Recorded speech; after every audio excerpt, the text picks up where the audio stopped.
Good morning, Jay. How are you? I'm excellent. How are you doing, Jamie? Yeah, really good, really good. Well, it's a real pleasure to get the chance to talk to you again. It's been quite a while since I had the honor of being a guest on one of your Dilemma Hangout sessions where we had a fascinating conversation I really enjoyed. So it's great to be able to reconnect on Sentientist conversations. Thank you. Yeah. Well, thank you. I've been thinking a lot about this subject of sentientism and animal ethics and all kinds of things. So I'm excited to reconnect with you and see what we get into.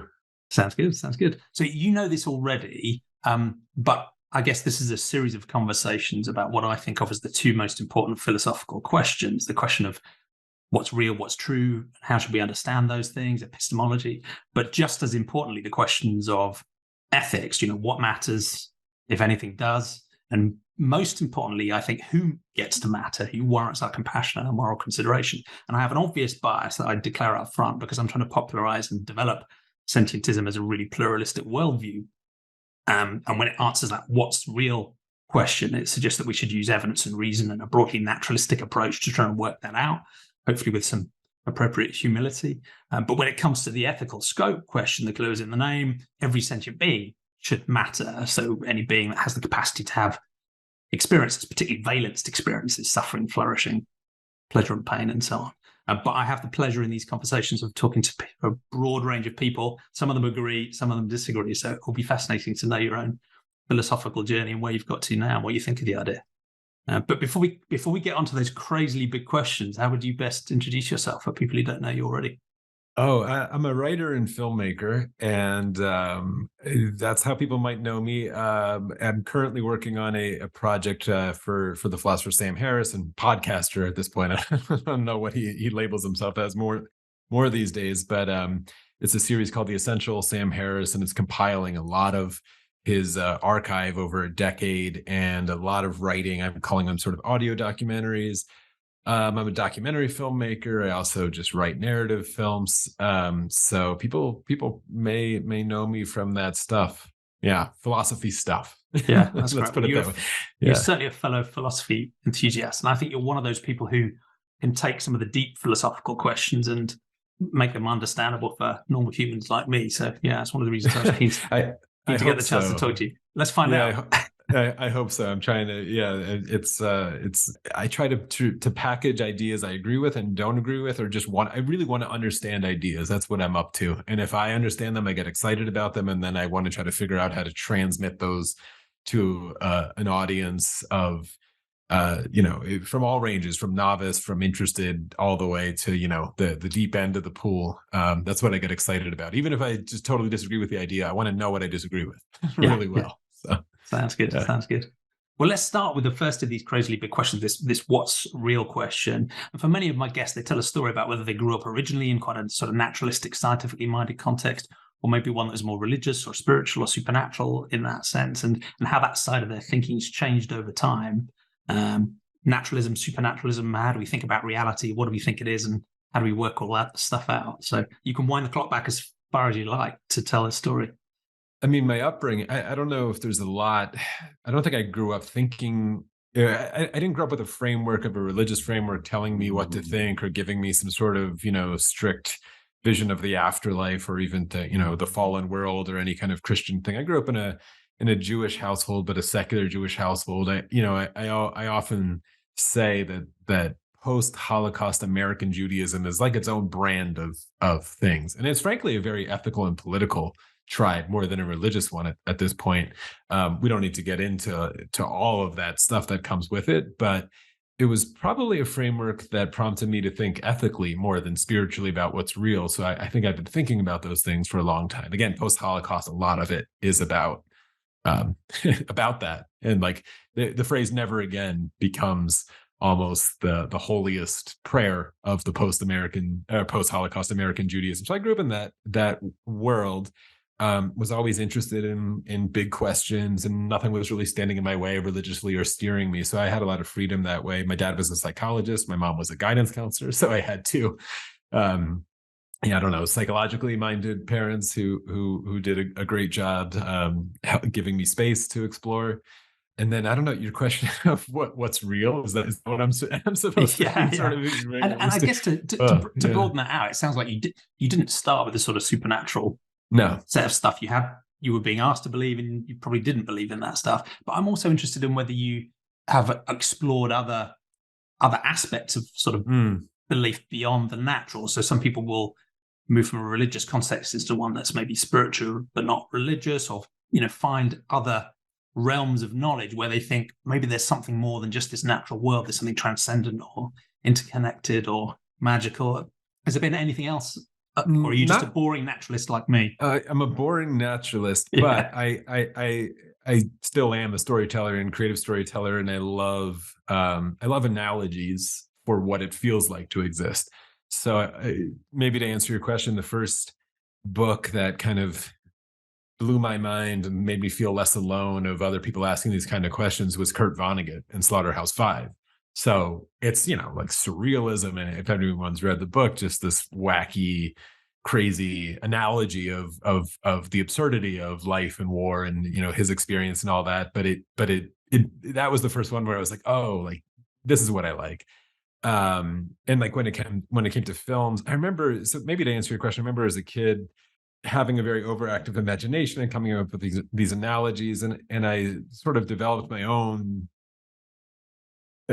image that I almost talked to. I used to call them like my scientists who were looking at me, and it was totally Truman Show. When I saw the Truman Show, I was like, oh yeah, that's what I'm talking about. It was very like solipsistic, that I knew I existed, and I didn't know why I existed, but I told some analogy that it sure feels like I'm being, putting on a performance for whatever reason. Is it trying to be entertaining? And people were, my scientists were throwing things at me. It's like a writer's room in Hollywood somehow just messing with me, is how it felt as a teenager and as a kid. So I never took any of that seriously or literally as like a fundamentalist might, but it was an analogy of how it felt like to exist, and probably still does to me. I love Philip K. Dick and that kind of stuff. So science fiction was, more of my cup of tea when it came to, again, analogizing the psychology of existing rather than sort of giving me an answer of what's fundamental or what is real out there. I don't know what's real out there. I don't know how to answer the question of what's real out there. I could just tell you how it feels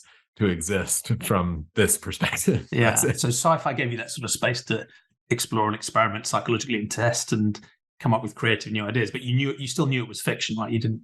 Yeah. I never took it seriously. I don't have any strong intuitions in that way, and was never guided that way in religion or anything like that. Now, one thing that's often or sometimes seems to knock even boring naturalists like you and me out of kilter a little bit can be experiences like meditation or with psychedelics or some other sort of experience, and sometimes just a raw, spiritual religious experience. And again, I'm such a boring naturalist that I think if I ever experienced any of those things, I'd probably just say, and I've experimented with meditation, or not particularly deeply, I think I probably would just come away with an appreciation of the plasticity of the human mind and the range of sentient experience and blah, blah, blah. But I wouldn't think there was anything fundamentally different about reality. Have any of those sorts of experiences or ideas ever nudged your sort of naturalistic commitment particularly, or... No, that's right. I think I experienced what you just described, and it sounds like you haven't gone fully down. I don't know what the biggest dose you've taken, but I recommend it actually, because you won't. I don't think you'll lose anything you just said. I like the way you put it. The plasticity and the nearly infinite possible range of experience of what it feels like to be something. It's all, the way I put it is this. It just sort of scrambles the dials in a way. But you could get there through meditation, or you could get there through psychedelics and all kinds of other ways. But it's I don't know if you know, like the radio receiver analogy of consciousness, something like this. But I don't want to get too deep in the philosophical woods of the people like Don Hoffman, who wrote The Case Against Reality and these kinds of crazy fundamental consciousness theories, because I'm working on some of them right now. But if we just basically say, our consciousness generator, which is in the naturalist sort of view of things, the brain is generating this experience, whatever it is. It feels like a movie. It feels like a story of moving through reality. We know that is constructed, and why it's constructed in the particular way it is sort of interesting, although evolution kind of answers a lot of it. Like I'm not sensing any UV light right now or ultraviolet, or, I'm not seeing sound or whatever, but, in some naturalistic version of things, it's just a matrix of information out there, and I'm perceiving some of it as a sensory experience, like the colored blue of this microphone or whatever. And why that is, well, probably evolution, because I need to navigate whatever's really out there in some way. And so this presentation of my conscious experience is being constructed almost like a virtual reality kind of system. And when I get, you could get through meditation or psychedelics or whatever, it kind of just scrambles those dials. And if you pay attention to it at a certain level, and I think you would experience this, you just sort of catch it in the act of doing it, because it starts to mess up a little bit. Those are sort of the trippy visual hallucinations, which usually are at the beginning of sort of a psilocybin trip, and then it goes into deeper, interesting places. But unless you take a mega dose and you sort of lose all sense of humanity, which you really don't have to appreciate a lot of these things, you'll catch it in the act. You'll be like, oh, like there's my brain or whatever. My consciousness generator is just kind of off, and I'm catching it trying to make a pattern out of something. And you see the workings. Yeah. You see it's sort of like, it's like getting into the computer and being like, oh, I see how it's trying to generate this screen for me. And you're just seeing the electrons move around a little bit. And that could be fun. I think if you have the right sort of grounding to go in and the right kind of therapeutic setting for it, it's incredibly interesting and exploratory. And in a way, to answer your question, does give you some insight into what is real, because it does sort of fracture the very consistent human consciousness story that we live in. And it's like a reminder of like, oh, this is, this is a way to navigate whatever's really out there, but it's a pretty narrow channel that's been grooved by evolution and everything else. And there's way more out there. And even if you go into the mindset of those kinds of experiences, thinking about animals or aliens or robots or whatever, other sentience, which I'm sure we're going to get into that stuff,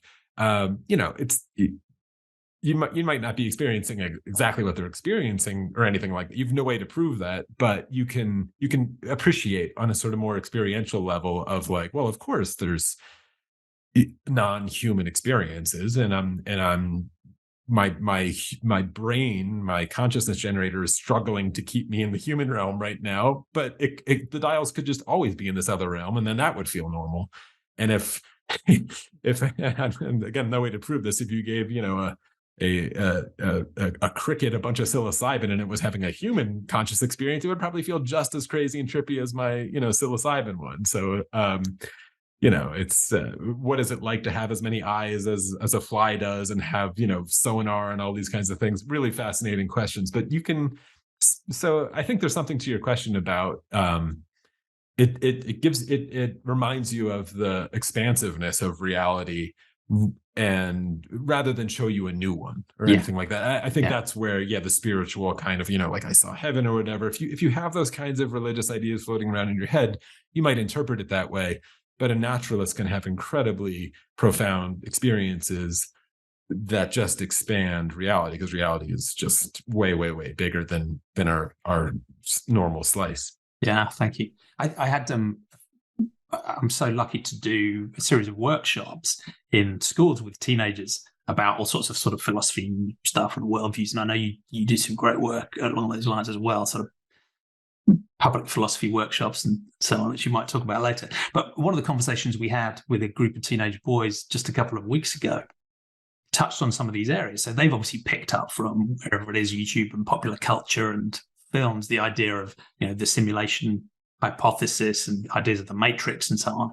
And one of the kids was saying to me, so do you think we're living in a simulation? And they were doing it in a jokey way that obviously we're not, and but I'm going to ask this guy and see what he says. And I responded similar to what you explained, which was of course we're living in a simulation. Absolutely right. I mean, there's photons hitting my eyes and sound waves being picked up by my ears, and those are being created in a simulation of reality in our heads every moment of the day. Now, we have pretty good confidence based on evolution and everything else that simulation has some form of pragmatic correlation to what's really out there, but it is a simulation in a sense. So it's quite a fun conversation to have with a 14-year-old. That's a great answer. Yeah, my work with high schoolers is more on the ethical stuff. It's with the National High School Ethics Bowl, which is so it's moral stuff. But I'm sort of jealous. I'd rather I'd rather go in your direction. But no, that's Anil Seth is a really wonderful philosopher and cognitive neuro. I don't know what he calls himself, neurobiologist, but he's a philosopher. There's a great TED talk called "How Your Brain Hallucinates Reality," which is pretty much that thesis. And then there are people like Don Hoffman who take it even further, who flip the entire thing. Because that final thing you said of like, our conscious experience, does it even correlate to what's really out there? Well, it correlates, but is it actually getting us any closer to reality? I mean, he has a really radical hypothesis that it's designed to lie to you about what's really out there in a really profound way. And we actually have like no access to what's out there. The only channel that matters in his view is the fitness of it for whatever reason. It's like, I'm viewing this lamp in front of me right now as a lamp. Is it anything like that lamp? Well, no, like it's a meaningless sentence in his view. It's something. And for whatever reason, I ought to, in the evolutionary ought sort of terms, experience it as a non-sentient creature kind of lamp thing that just sits there. But what it really is, I have no idea. And I actually can't access it. And the reason I experience it as this non-threatening, light-giving thing has to do with some sort of fitness function. And it gets really wild, all those kinds of theories. But and to my mind, I haven't dug deeply into Hoffman's work, but I think he takes it too far. Yeah.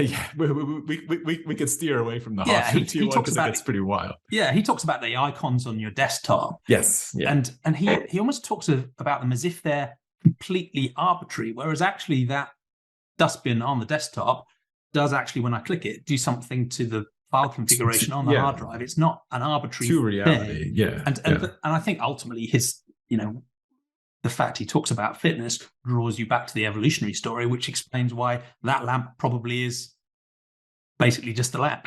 Basically a lamp. Yeah. I mean, it makes it much less radical in the end, I think, if you follow it back. I agree. Yeah. There's, I'm working with another project I'm working on is actually with Annika. I don't have any timeline for when this is out, but Annika Harris, who's really interested in playing with fundamental consciousness theories. So this is,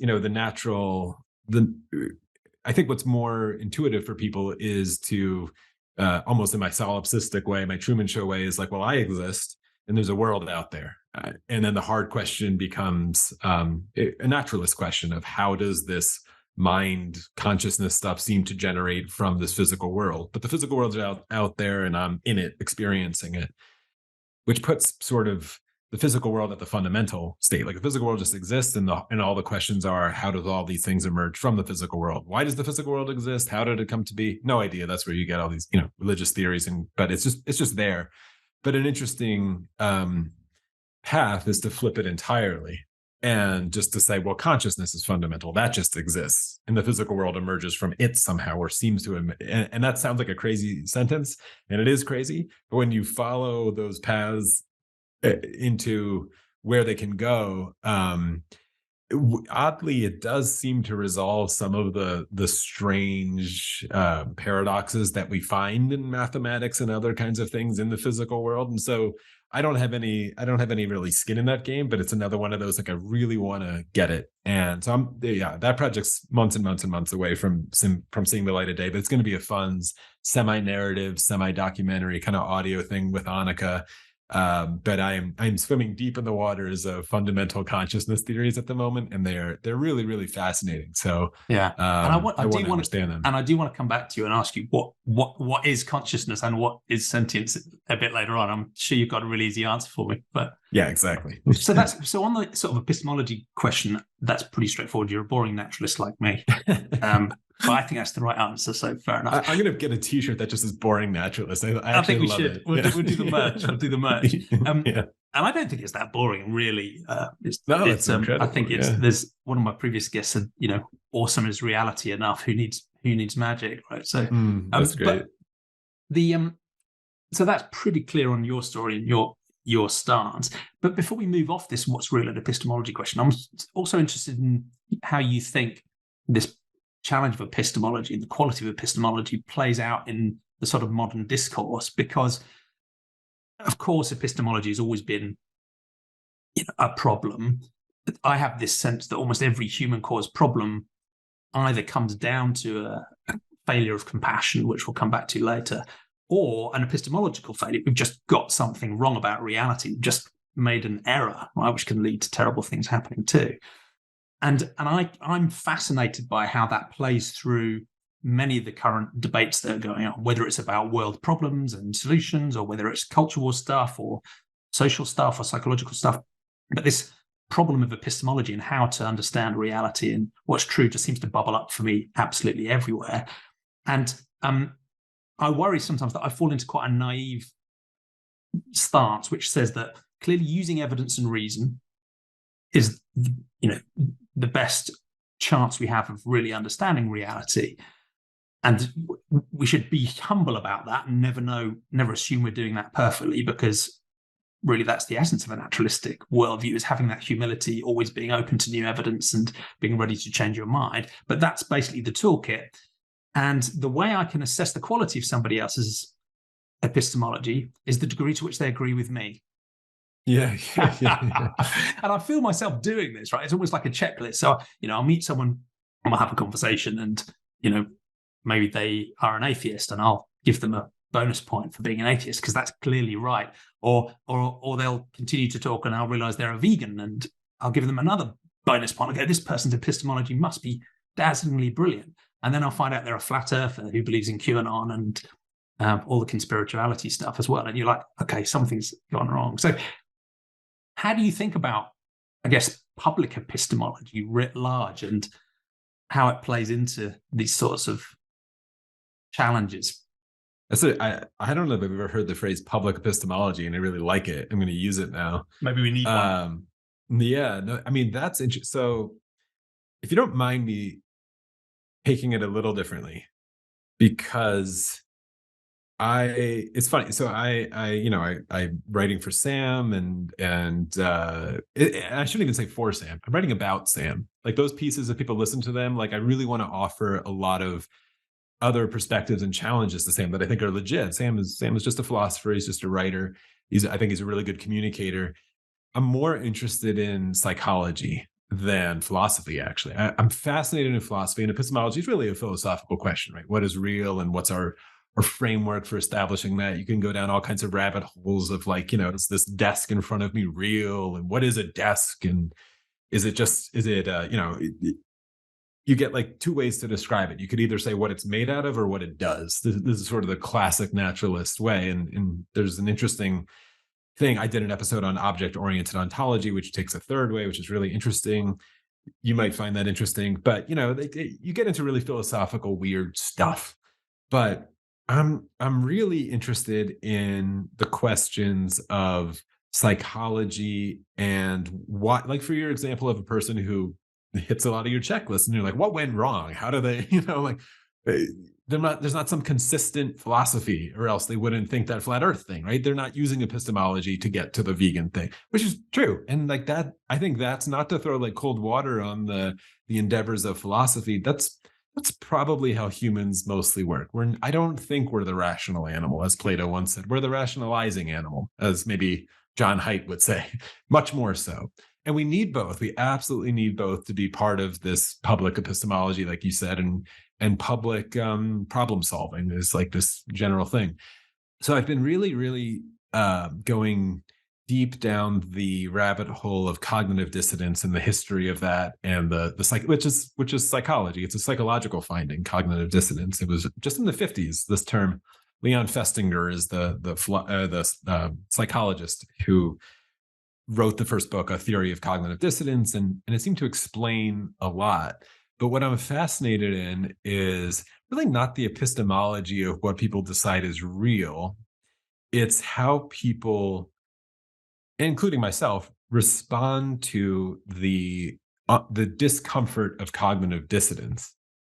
And that's where theories of epistemology, that's where everything gets so wide and everything becomes on the table of how we hate the feeling of cognitive dissonance, which is a nice thing actually about humans. We don't right? Right? Like we don't like it. We don't like having two beliefs in our head that conflict, or a belief in our head that conflicts with our behavior. We don't like it, and we want to get out of it. Although right? there are some people who seem to think cognitive dissonance is an excuse rather than something to be resolved. Because I do find that sometimes where people like will almost revel in their own cognitive dissonance and say, yeah, but cognitive dissonance on this topic is so normal that.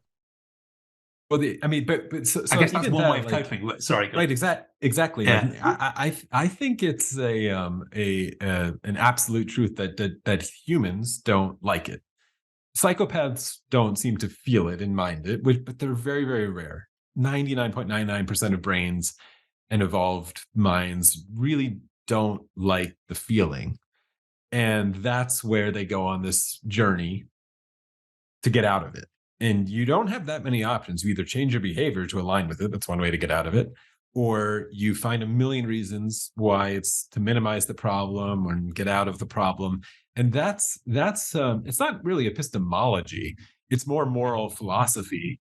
And it's why I have been a critic of consequentialism generally, including Sam's, and feel that we're in a dangerous place as a species, given our socioeconomic kind of givens of the world that are strongly consequentialist, strongly consequentialist.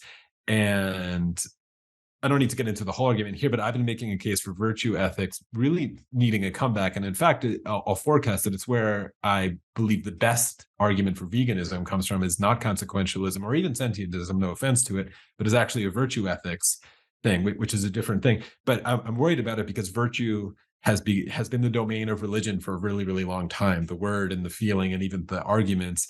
And I think it's like a philosophical and moral emergency that we do a better job, rather than to talk about maybe public epistemology, but public, like secular virtue is something we need to really, really put into the educational stream and into the conversational stream widely. So I know that was sort of like a sidetrack to your answer, but it's because I keep steering away from epistemology into we really need to understand all of the myriad ways that we resolve our cognitive dissonance and be honest about them. And I have, maybe it's a kind of faith, in secular quotes, a kind of faith that people really don't want to be in their cognitive dissonance. And if you make them aware of all of the ways that they're getting out of it, they could do what they want with it. And then we have an ethical conversation and an ethical question about, where you go from there. But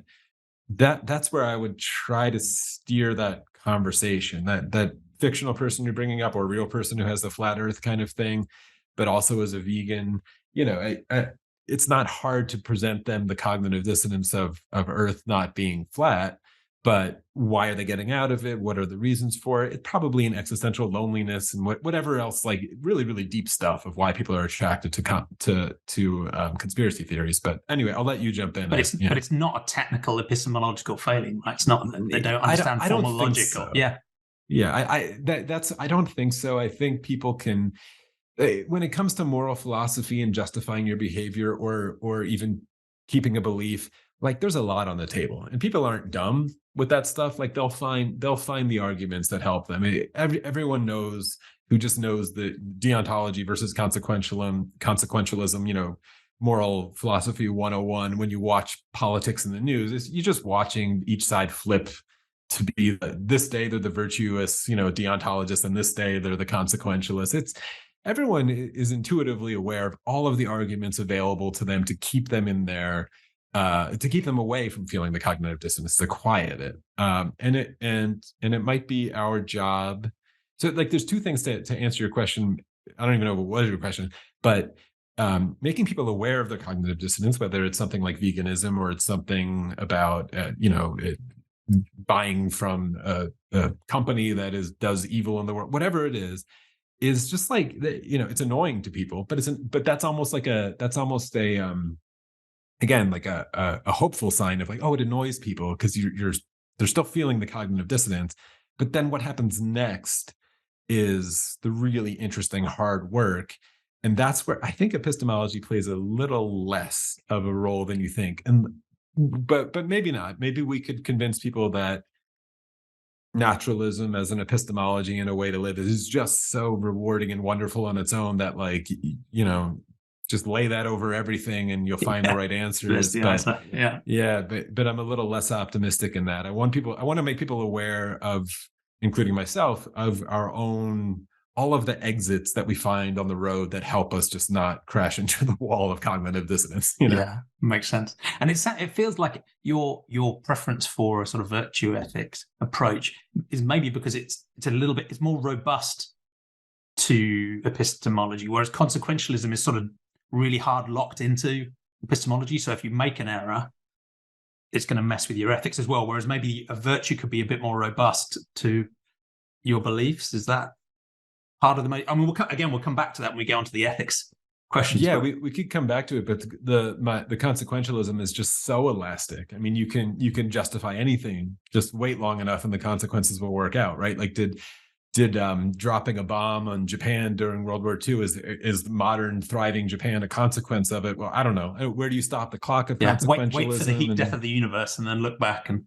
Yeah. Consequentialism is just is too easy to find an out, in my view. And then I'm not going to bash it entirely, but it's I like the word robust. I have a kind of faith that, again, the feeling of resolving one's cognitive dissonance not by finding a rationalization, but by actually being honest with it and realigning one's behavior or reassessing a belief in an honest way, which these are really, really hard things to do, which is why it's like really it's much fuzzier and hazier than consequentialism, where you just sort of just like do a bunch of surveys and add things up and see if the graphs are going in the right direction, not to disparage it too much. But that feeling is, what in psychology is called integrity, is like feeling like you have integrity in your system, which is not equilibrium. It's noticing the imbalance and finding equilibrium, but not just by thinking it away or separating it or avoiding the problem or whatever. It's harder. And yeah, in some ways it's robust, and it gives a lot of, again, like faith in just sort of a conscious in people that they will feel this. And when we get onto the animal ethics thing, I think that is kind of universal. And there's a lot of interesting studies coming out at the moment that are I think I'm a little optimistic at this point of some interesting studies that seem to be going in the direction of trying to figure out, again, not trying to tell people these epistemological arguments, but try to really figure out why they don't, or what coping mechanisms that people come up with in order to, get out of these things. But we really are up against it. We're up against a world of consequentialism and capitalism and economics that do a lot of work to give people all of the outs that they need to quiet these voices in their heads. Oh yeah. Finely honed by an analogous set of causes to evolution, in a sense, right? Operations of markets and just what works and the greater good, and it works. Yeah, it zooms in on our psychological foibles. And I think is I had a really interesting corrective in one of my recent conversations with the philosopher Neil Levy. So I was again doing this sort of naive frustration that, how do we find a sort of consistently balanced degree of skepticism with various propositions and sources? Can't we find this middle ground? And how is it that some people seem to be, totally denialistic about one proposition and one source, but totally gullible to the opposing one at the same time? Like how can this be? So deeply skeptical of this particular institution, but totally gullible to some random grifter on YouTube, right? How is that working? And Neil was quite keen to push back on me about using terms like gullibility and denialism and so on. And his central idea, really, there's a risk I get this wrong, is to say, look, people are more rational than you give them credit for, given the contexts they're in. So it's not just a failure of propositional logic, but it's also not just a blind ignoring of a set of evidence they don't like. They're actually doing the same as I think I'm doing. So when I'm thinking about the credibility of sources and I'm deciding which are trustable and which aren't, I'm doing that in a particular context that leads me to trust certain sources and not others. And, the QAnon people, or the people who buy Gwyneth Paltrow's products, or the people who believe flat Earth, in a sense, are doing the same thing. So it's not just about the logic they're applying, but their actual evaluation of evidence is based on the context they're in and how that psychology works. So yeah, he was pushing me to be, have a bit more humility about, again, as you were saying, it's really about the psychology and the context that people are in. It's not about people making naive mistakes. And if only they just do what I told them as a naturalistic person, then the world will be better, right? And in a way, that's sort of a theme that comes through all of these conversations. Just to throw that, because you just said that the world will be better, but it's a hard sell that like your life will be better or your experience of existing will be better. I think starting with the humility that existence is really like destabilizing. I exist and I don't know why. And I'm pretty sure at one point I will stop existing and I don't know why. And I mean, we're all just like in a totally strange existential crisis by existing. I mean, it's in the word existential. And I think starting with the humility of that, I mean, I don't know his entire thesis, but in some view from nowhere, you could be like, well, it's pretty rational to like try to get out of that situation by coming up with a belief or a thought that like helps you not face that, because there's a cognitive dissonance to cognition. There's a dissonance to be like, why can I think anything at all? Like, why can I ponder existing? We're always hitting this cognitive dissonance. So the escape from that is rational on some sort of emotional way, to put it that way. Although it's technically a rationalization to get out of it, but I'm sympathetic to all of it, and we all do it on different levels. And I think starting there is an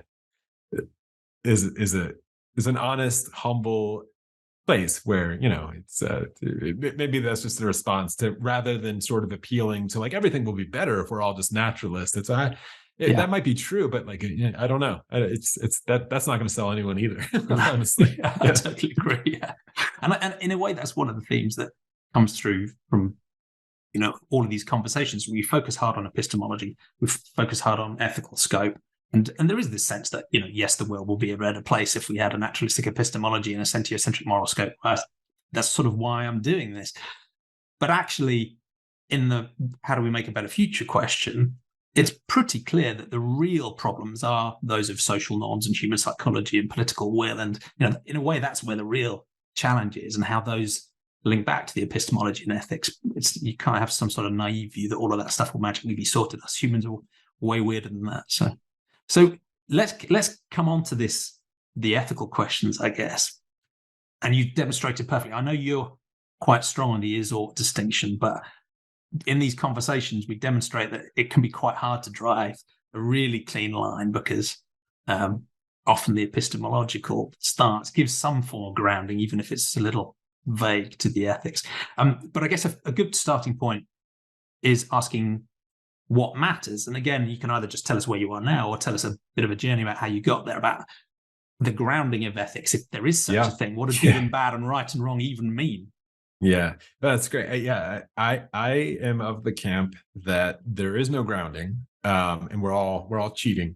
I think David Hume, as much as we want him to be wrong with his famous "there is no description of the way the universe is that tells us how the universe ought to be," is just stubbornly accurate. But no one's managed to breach that chasm.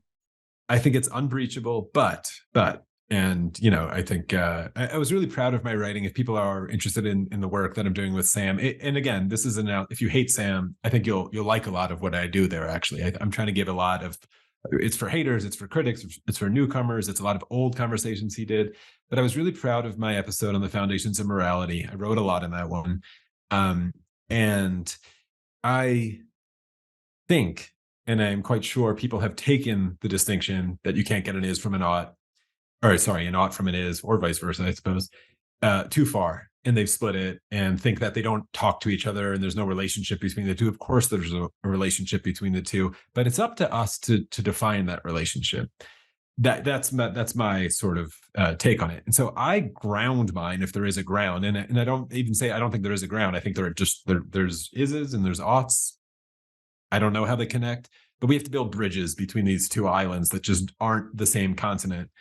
But the bridges actually, absolutely inform each other, and we need to traverse them often. So my bridge and I've used it before, but it's always Carl Sagan gave it to me with his beautiful little observation of we are a way for the universe to know itself. I love it. I've always loved it. It sort of became my little, personal, like, oh, that's it. That's all I need in sort of like my spiritual religious textbook. And it sounds like poetry, but it's actually just science, observational science. I don't need to know anything about consciousness or have any deep mystery of where it came from. Those mysteries all exist, but it's just manifestly self-evidently true that we, and talking about the kind of knowledge and intelligence and science and quotes that we can do is a way for the universe. We are just of the universe, but we can look at it and look at ourselves in some way and ask serious questions and actually find some answers, find some patterns, put it that way. We don't know what the patterns mean. These are still just is, right? Doesn't tell us oughts, but they're still just patterns. And the reason that I use it as my is ought bridge is that is a clear is. That is, we are a way for the universe to know itself. It's on the is side of those two islands. And I take the bricks of that sentence and I build, or whatever it would be to build a bridge. I don't know how to build a bridge.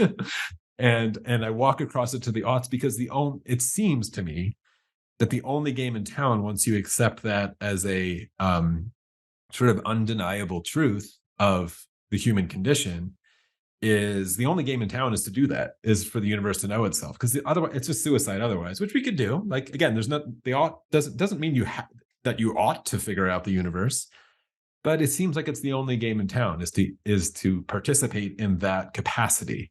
And it's why I'm super humanistic and humanistic ethics. I love all of that stuff. And I bristle at the efforts to sort of downgrade the human and the human capacity as just another animal or this kind of thing. No, we are a special, interesting experience of being a human, and we have these capacities. And part of those capacities, you mentioned it earlier, is compassion, which we'll get into, and all these amazing things. But it's an opportunity. Put it this way: I don't like the phrase moral obligation. I don't like to use it. I don't think it stands, because it sort of suggests a foundation, but I tend to use the phrase moral opportunity much more than moral obligation. And it seems like an absolute existential and therefore somewhat moral, when we're walking to the ought part of the is ought question, moral opportunity. We have an opportunity as this experience to look around and put the puzzle pieces together and figure things out, including the puzzle pieces of what we ought to do next. What is the good life? What is the good world? And those are the moral questions. So yeah, I think it's ungroundable, but. So that implies that you see an intrinsic terminal moral value in knowledge itself.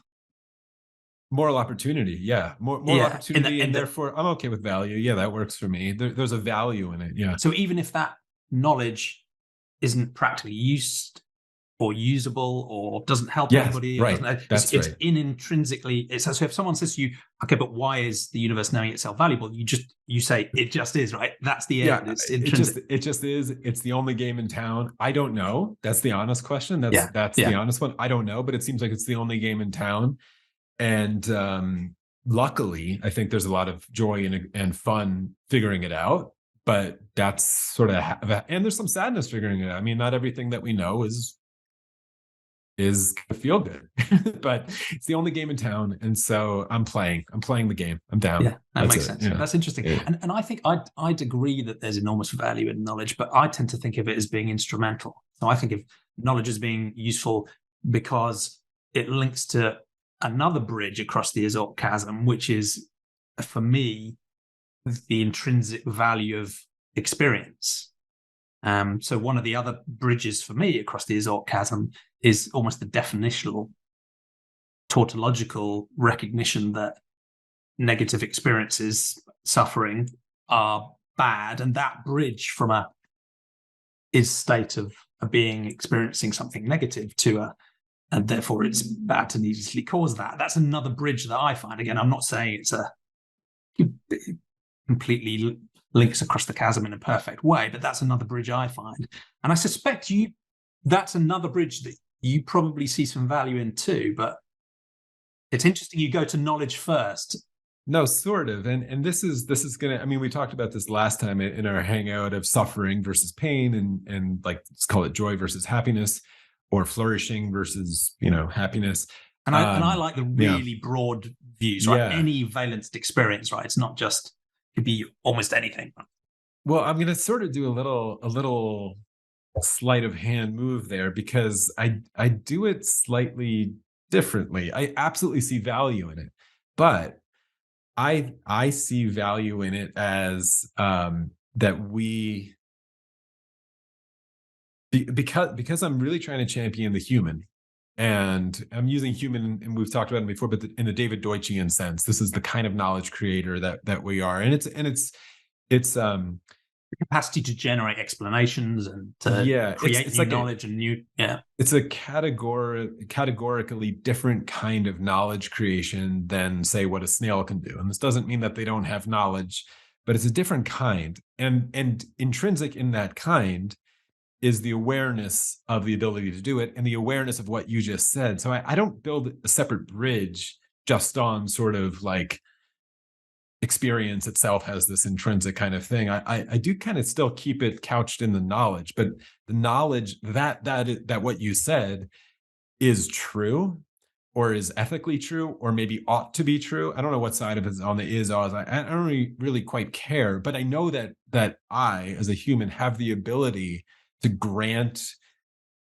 an experience towards a snail differently than a snail has the ability or capacity to grant its experience towards me. And that's where I see the moral opportunity to treat the snail with compassion, even though it doesn't understand in this existential way what compassion is. Experience, because of what you said, it is true that experience must be the only way to even, see the bridge of Izzat. It's the only way to, it's the foundation of everything. This goes back to our sort of fundamental consciousness questions. It just is, and it's intrinsically, again, only game in town is to just like acknowledge that it's there, and it's a thing. It feels good or it doesn't feel good. We're having experiences. So I don't know. I keep my my human capacity as the again, not grounding, but the opportunity to be a moral agent in a world towards everything, towards creatures that I can, from a problem of other minds, kind of outside, grant sentience and consciousness to, and grant value to, and treat them that way. I don't think it's like intrinsic in the thing. I think it's actually intrinsic in my ability to do it, or it's, again, opportunistic for me to do it. And that's where my focus sort of tends to lie, and even where I find the best arguments and most robust arguments for veganism and the future of compassion and all that kind of stuff. Yeah, thank you. And why I criticize consequentialism, which we can get into in an interesting way with the animal stuff and other future problem solving. Yeah. And one of the challenges I have with centering things back on human agency, which is, I think, an interesting and useful thing to do, because we're probably the most powerful entities on this planet at the moment. So our own agency, whatever that is, clearly is highly relevant for good or ill. So that's sort of fair enough, right? And I don't like approaches that sort of flatten away human responsibility by saying we're just another animal. We're extremely powerful and have fascinating capabilities for good and bad, right?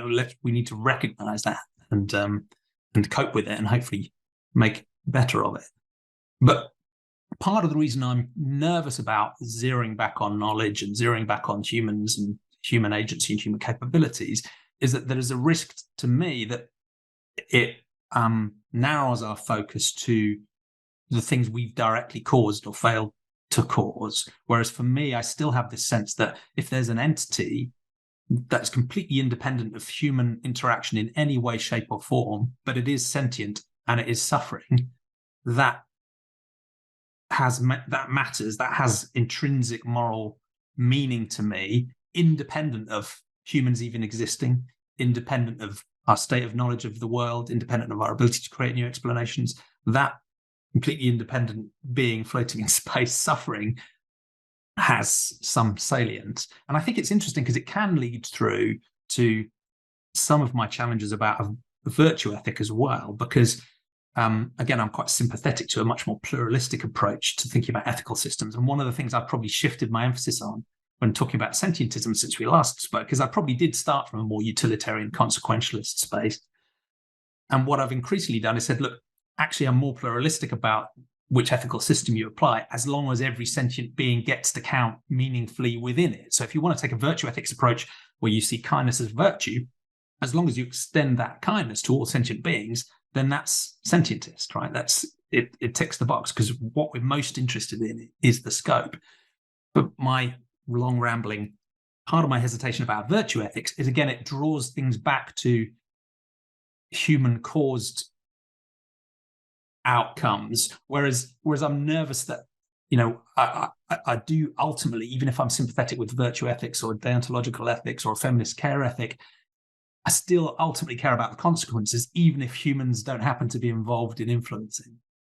Yeah, I mean, I think we would just have to be careful with that. I don't see the conflict there, but I note and highlight your concern that a sloppy and frankly, like a Garden of Eden type announcement of it is the wrong way to do it, right? Like that's a very human one. Like humans are special and created, and all the other things are your play things, and they're for you to play with. We can't do that again. I mean, you're basically echoing my concern of the creationist, religionist version of virtue ethics that has been in the water in the world since, for thousands of years. And we really do need a better secular version of it. There's been some thinkers who've tried to push good versions of it.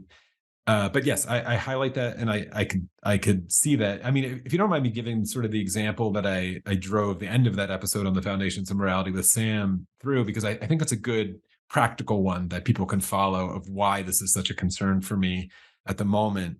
I brought up, I don't even need to rehash the episode, but what's coming down the pipeline, as we know, as something that hopefully exists soon, is cultivated meat, right? This is lab-grown meat. This is identical to the steak that people are eating now, but just never had a brain and was never a cow. It just grew as a steak from cells, right? People know about some of this technology. Uma Valetti used to be called Memphis Meats, I think, and they've rebranded as Upside Foods, as one of the leaders of it. Actually just got approved for the first time ever in Singapore, and I think Tel Aviv, and maybe America soon. This stuff might coming. So let's say, I mean, it's a really good example, because I don't know how you feel about it, but if you snap your fingers right now and all food animals in the entire world are retired out of work because we've replaced them with this alternative that, I assume you don't grant sentience to just the cultivated state, right? And so we've sort of solved the problem from the utilitarian view from nowhere, right? Like zero. Let's say we just ethically retire every food animal in the world. This is a miracle, magical, utilitarian, or utopian world. They all get lovely lives and they're sterilized, unfortunately, or whatever it is, and then they're the last generation of food animals. I think that day might come for humans sometime in the next 500 years. Who knows? But let's say I did it right now. I just had this button on my desk and I pressed it. I assume you would want me to press it. We would all press it. Like all of that suffering from a utilitarian perspective is gone. I mean, massive amounts of animal suffering just end. And those sentient creatures, in your view of things, are no longer suffering and just no longer exist after this generation dies out. And the problem is solved. Great. But did we miss, and I don't even know how to phrase the question. You already can sort of see where it's going, is that nobody changed their behavior for it, or even had to even confront the earlier questions we were wrestling with of epistemology or psychology, or whatever it is, of how we deal with our cognitive dissonance. The problem was just solved. And I think that is great from a utilitarian perspective. And I am all for it. We should solve all the problems. I think climate change will likely be solved by something like, some crazy technological nanorobots in the sky sucking up all the carbon. Who knows? Like we can solve problems with technology. And pressing the button on animal agriculture would certainly help with that too, just as an aside. Yes. and pandemics, and there's a million reasons, right? Yeah. I mean, we all want that button to be pressed. But are humans actually better as a result? Are humans better as a result? And did we miss some sort of, moral opportunity to ask these questions and this kind of things. I mean, I'm fascinated in the relationship between technological progress and moral progress, because I think they're actually identical. But the human within it is, and so to bring the cognitive dissonance thing, I mean, I've no doubt that when that future exists and everyone's a vegan by default, like literally just everybody, they will look back. We won't even need the word anymore. Yeah, we won't need the word, right? But there'll be a word for animal eaters, as you know, like these, you know, and they will look back and pat themselves on the back as lovely moral people, because they're not participating in this the same way we do with slavery and everything else. And you know, that's something to grapple with when it comes to what does it mean to lead the good life and have integrity and participate in your own personal, moral, psychological, and philosophical growth, and feel these things. I mean, I'm fascinated in all of those that conflict there that I see. Right. Yeah, and I have some sympathy for it, because on the one hand, I wouldn't want an ethical horror to continue just so that humans can improve their ethics in like some sickening playground, right? So that doesn't tie in. I recognize the fact that the technological change can often enable ethical improvement as well, because once you're freed, as you said, from the complicity, you can update your ethics in line without the cognitive dissonance. And then we are actually locked into a better place because we've solved the problem, and human ethics genuinely has been freed to improve. But have they? Well, I mean, that's the question, right? And that's where I do have some sympathy, because there is a danger that these things are actually, they're bypassing the human ethical upgrade, right? They give us an excuse, a shortcut, an easy route that could leave human ethics in frankly, a dangerous place. And who knows what we might do next, right? The next wave, the next version of industrial animal agriculture could come down the tracks, because we never really ethically thought this through, right? We just found a tech fix and that's exactly off right. we go again. That's exactly right. I think that's a fair concern, yeah. And I think it's possible to do in retrospect, but it's hard, because like the patting oneself on the back and suddenly having a moral awakening when it was just actually really convenient because the problem was pretty much solved for you is interesting. And here's the danger, because it seems, and I don't know how to really get out of this, but it seems I'm suggesting that a level of discomfort or sacrifice of your first order desires, like someone just loves eating meat, they just love the taste of it, but they know it's wrong. And I'm like, well, that's going to be some kind of sacrifice. Obviously, as vegans, we can say like, no, it's actually great. You're going to love cooking, all kinds of stuff. But like, whatever, it's a change required, right? Yeah. It's a change required. And so I'm not trying, you know, there's a danger again. This is why like religious stories of sacrifice and martyrdom and all this kind of stuff have owned the domain of virtue ethics for far too long. And we do need to do a better job of talking about not sacrifice. I don't even love the word sacrifice there. It's just too loaded at this point. But integrity, challenge, like what it means to be a human and lead the good life. And I do think with something, I mean, I'm celebrating the coming of cultivated meat, like probably all people who are concerned about sentience and suffering. But I'm also like, oh, like the opportunity for us to this is, I mean, the challenge of animal agriculture is like it would be a shame, I think, for humans to miss the opportunity to have this conversation while the solution is, I think the probable solution to get out of the utilitarian version of the ethics is in its incubation. That's probably a bad joke. I don't know how technologically they do it, but it's something like an incubator. While it's still in the incubator, like we should have the conversation now while championing the coming solution. And be honest about all of the ways. And just as one little thing, I want to be like, for anyone who's hearing from me the first time, I've been vegan about 4.5 years, but I might be an interesting example, because I went vegan finally when I fell in love with someone who was a vegan, and now she's my wife, and she'd been vegan for 15 years, right? So I'm someone who's sitting here maybe sounding like some moral philosopher or whatever, giving you this lecture. I'm not, right? Like I know what it feels like to agree with the arguments of animal suffering and be subconsciously, like our brains are incredibly adept at allowing us not to face the cognitive dissonance for whatever reason. I can remember what it felt like to know the arguments and agree with them on paper, I suppose, but avoid them. Or I know what it feels like to participate in a system that I now really think is incredibly evil and harmful, and it feels like nothing. And that's the creepy part, right? It feels like absolutely nothing. It's the banality of evil kind of stuff. But I do know that cognitive dissonance sucks and hurts everyone, right? Like we know that for animal eaters, if they order, a piece of pork at dinner or whatever, and before you bring out the plate with the pork chop, you would show them a video of the pig that they're about to eat and show them it playing and like that it has all these capacities to love its mother or whatever, they'd be pissed off, right?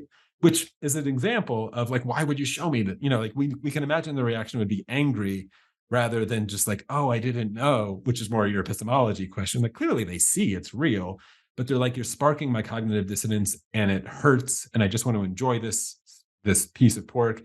And then that's where all the rationalizations start to come out. But our brains are really, really good about not thinking about that.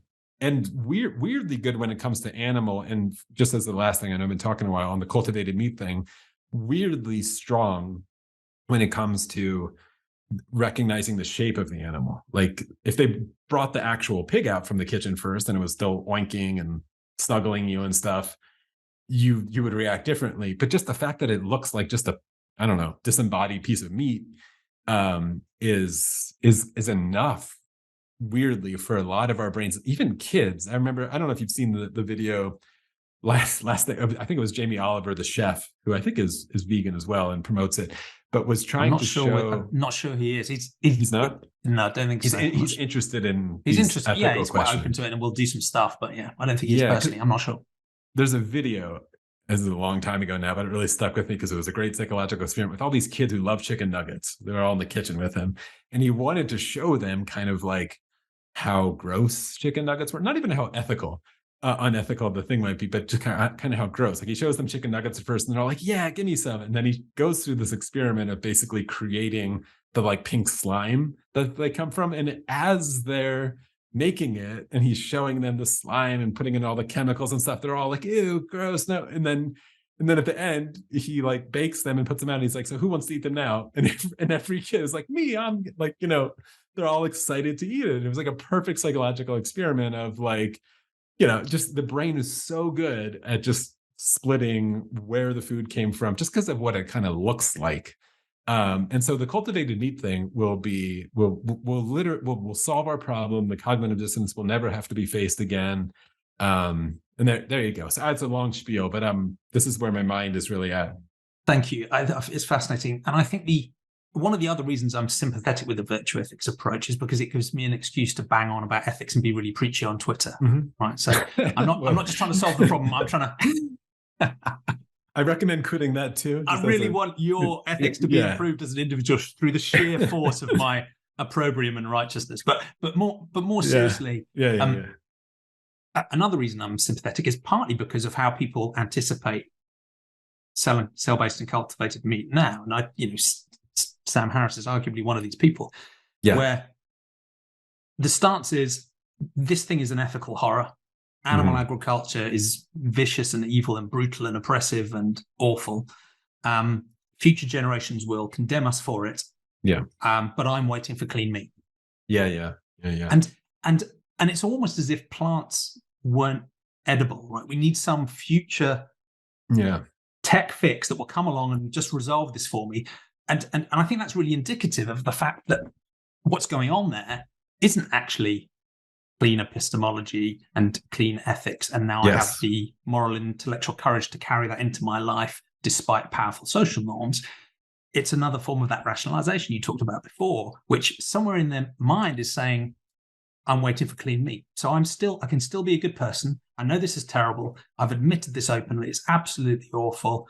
But I'm waiting for clean meat. So I'm a good person. And I've found a space there where I can continue as I am.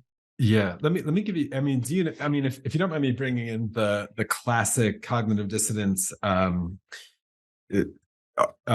experiment. I think it's fascinating, the findings here, the way that people get out of these things. So I don't know if you know it or your audience knows it, but the Leon Festinger in the 50s, the very first time that someone put this theory out to explain human behavior, and it was at some college in New York, I think.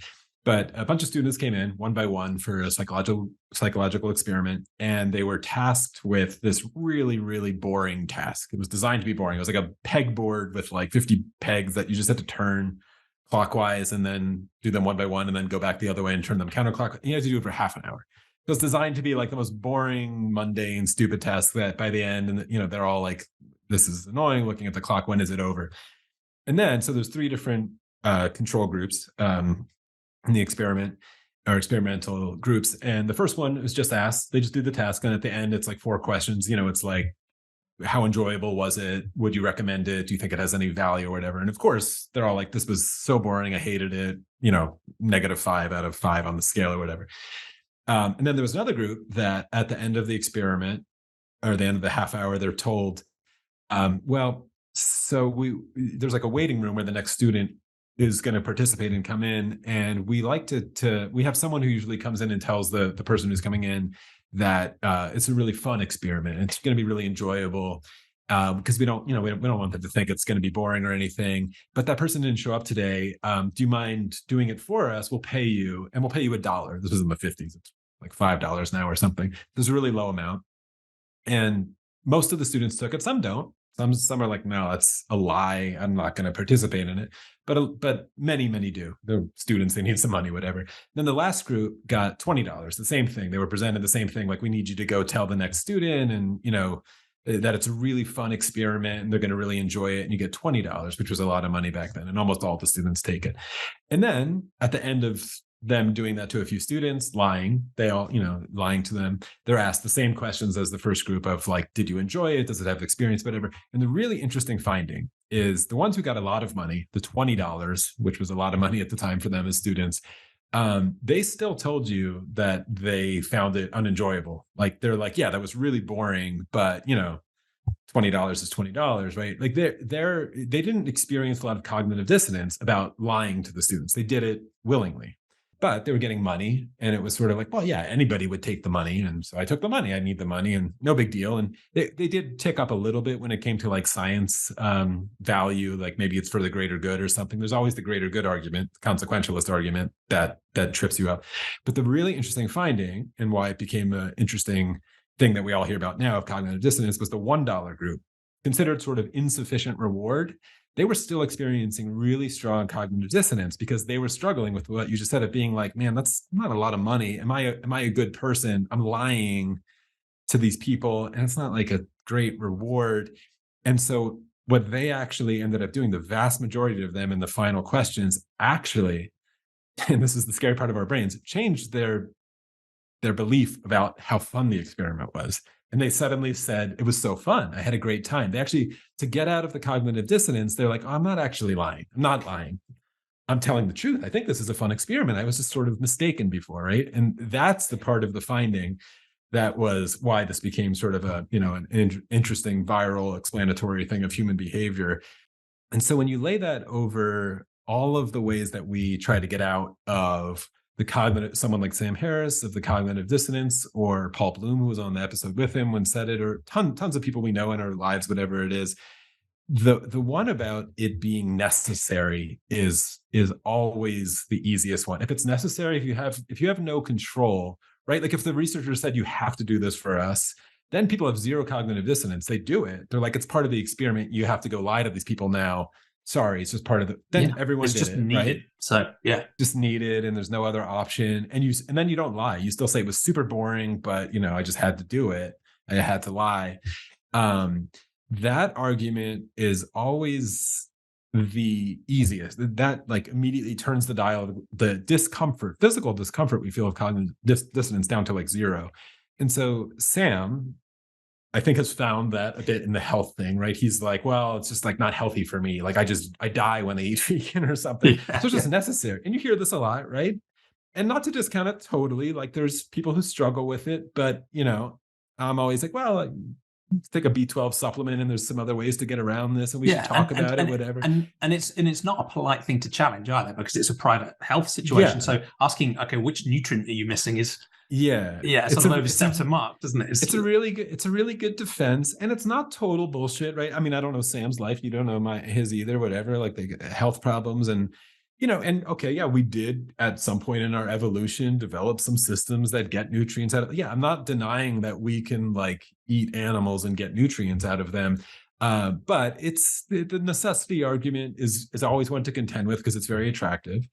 The conformist argument, I think, is always way, way stronger. Of like, if Festinger didn't do this experiment totally, but if you offered some people like $5 in the middle, but you just told them like, almost everybody takes it, like, don't worry about it. A lot of students would be like, okay, fine, like I'll take it. Yeah, and it's normal, just right? That's the baseline. It's normal. Yeah. And this finding he had was, and it's no surprise it was post World War II, because everyone was struggling to be like, how did Germany become Nazis? Like, and like we needed a better explanation because it's clearly not the epistemology one. It's clearly not just like they were all brainwashed. It's this kind of stuff. It's just how our psychology justifies these things. And so maybe you thought, and for some people, for like the cosmonauts who came to America, who built our Apollo program, who were all working for the Nazi regime and building weapons, they all said like we had no choice, right? We had to.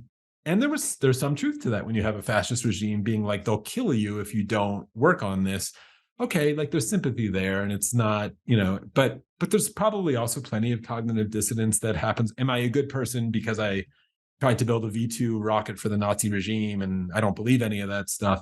Anyway, these findings are all really, really important, and sparking someone's cognitive dissonance if you're a sentient, if you're interested in ending animal suffering and you think this is a problem, which I really do, is like we can tell people all day and spark the cognitive dissonance all day, which is really, really good to do. Tell them how smart animals are. There's another fascinating study, I don't know if you've seen, on the meat paradox stuff. A new book actually just came out called The Meat Paradox. I haven't gotten it yet.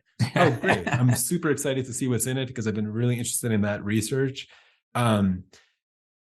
It's almost we're almost repeating the Festinger findings of how we're trying to, I think we're getting closer and isolating of what are the escape routes people are taking to quell the cognitive dissonance. But again, if there's a little bit of hope, it's that they do still feel it when it comes to animals and sentient creatures, but they're finding all kinds of easy escape routes to not face it.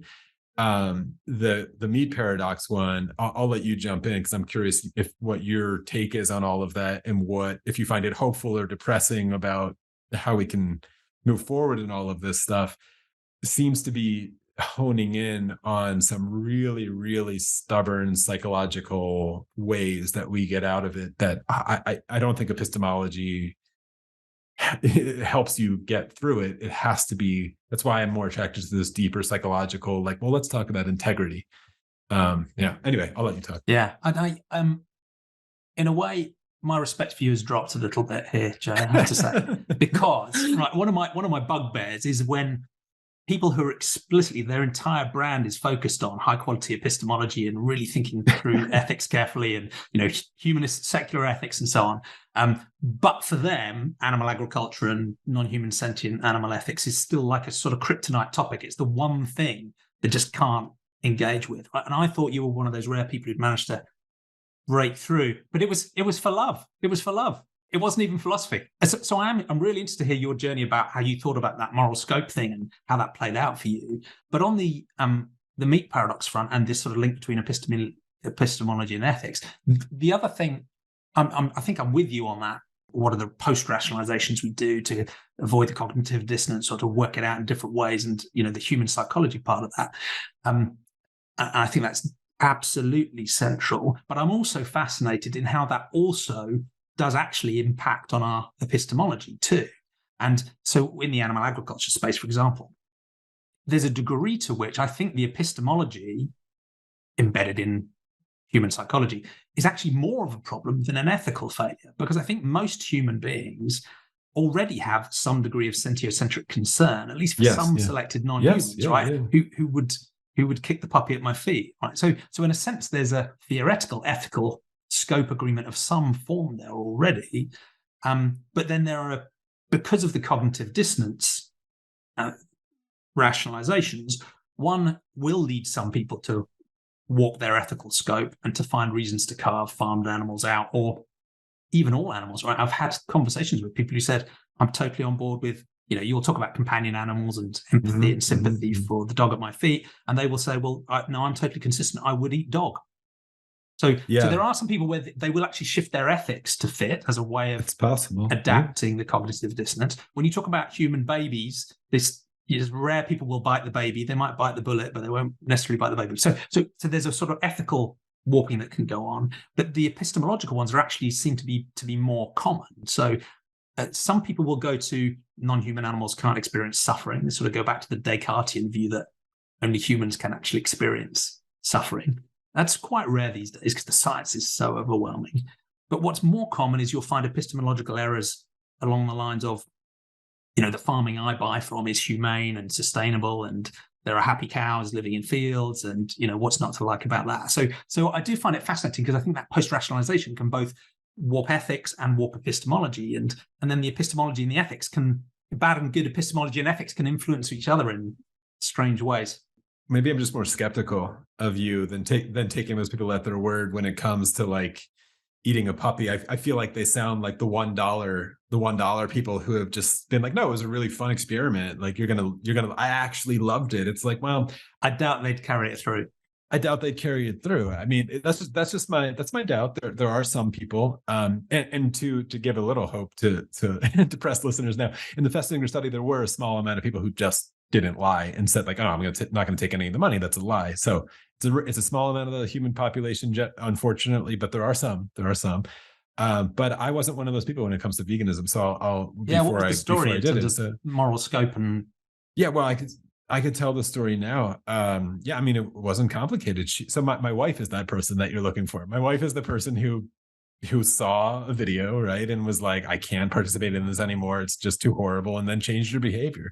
And it's weird. I think weird, right? Weird. And I'm always trying to tell her that I think it's like I'm like, you're sort of a superhero when it comes to a lot of. That's not the only thing that she's done that with. And I'm like, you need to be patient with people because most people are more like me, where we just it's hard for us for a million reasons, or we just don't face it. I was always interested. I was always on paper would have agreed with the arguments, but I don't even, it's so hard once you're on the other side of it. I don't remember specifically what, I would say to justify eating animals. I was one of those people who grew up with dogs. I love dogs, but I ate animals. So I was living the paradox, right? But I do remember it felt like nothing. I remember it felt like just nothing. So in some ways, I feel lucky to have had that experience because it does give me some humility and pause that I know the arguments themselves don't carry the day. I liked the arguments. I agree. I would agree with every argument. I studied philosophy, but I just hadn't gone all the way until I went all the way. And then there's a lot of lovely experiential stuff that happens, including, I was in love. And so I did it. And then was like, oh, this is amazing. And I fell in love with cooking and all that kind of stuff I could tell people but I do consider it, let's call it a moral failing, that I missed a moral opportunity to do something there. And in a weird way, I know this is like, there's a point scoring here thing that isn't very helpful when it comes to human psychology, but like my veganism was easier than hers because she was 15 years earlier than me. Like I drank a lot of milk before I was a vegan. And I was like, that's going to be the hard part for me. But oat milk was amazing by the time I went vegan. And I'm like, oh, this is great. This is easy. Like, but Peter Singer went vegan or nearly vegan or whatever, like a long time ago when it's like, oh shit, like it's harder for you. I've interviewed a couple of people for whom powdered soy milk was the only thing available at the time. Yeah. Yeah. And it's bad. It's like I have, and a lot of that stuff is improving dramatically. Like for all intents and purposes, we basically already have cultivated meat because the alternatives are so good. It's just not, it's just not quite as widespread, and it's not all over the earth, and some places it's more expensive, et cetera. But like, it's so. But I'm honest by saying like, I missed a moral opportunity there. Like that's just those are the words that I appreciate. So in some ways, it's a failing, and it's an opportunity that's gone, right? Yeah, me too. Yeah. Yeah, opportunities come and they go, and we should try to recognize them when they come. And so that was my personal journey. But if I could weave in the meat paradox stuff, because I'm sure I was one of those people. I don't know if people have seen the paper was When Meat Gets Personal, which I don't know if it's the same author. I don't think it's like Piazza wrote that, did this study called When Meat Gets Personal. Yeah. The meat paradox is there's it's like a meta study. Yeah. But the book is Rob Percival. Okay. Yeah. I'm hoping to have him on as a guest, but he uses a lot of that research.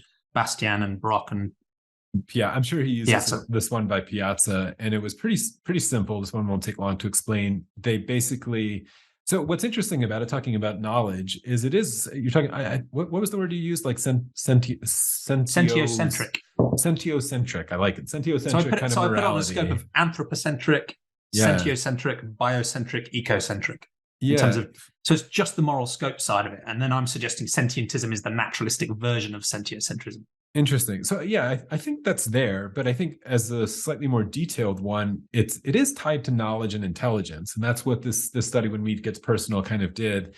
Again, pretty simple. They had different control groups that they were doing surveys with, and people will like this one. I forget the name of the actual animal, but they came up with an alien animal. It was like a trogmoth or a troflum, or I don't know, some weird name.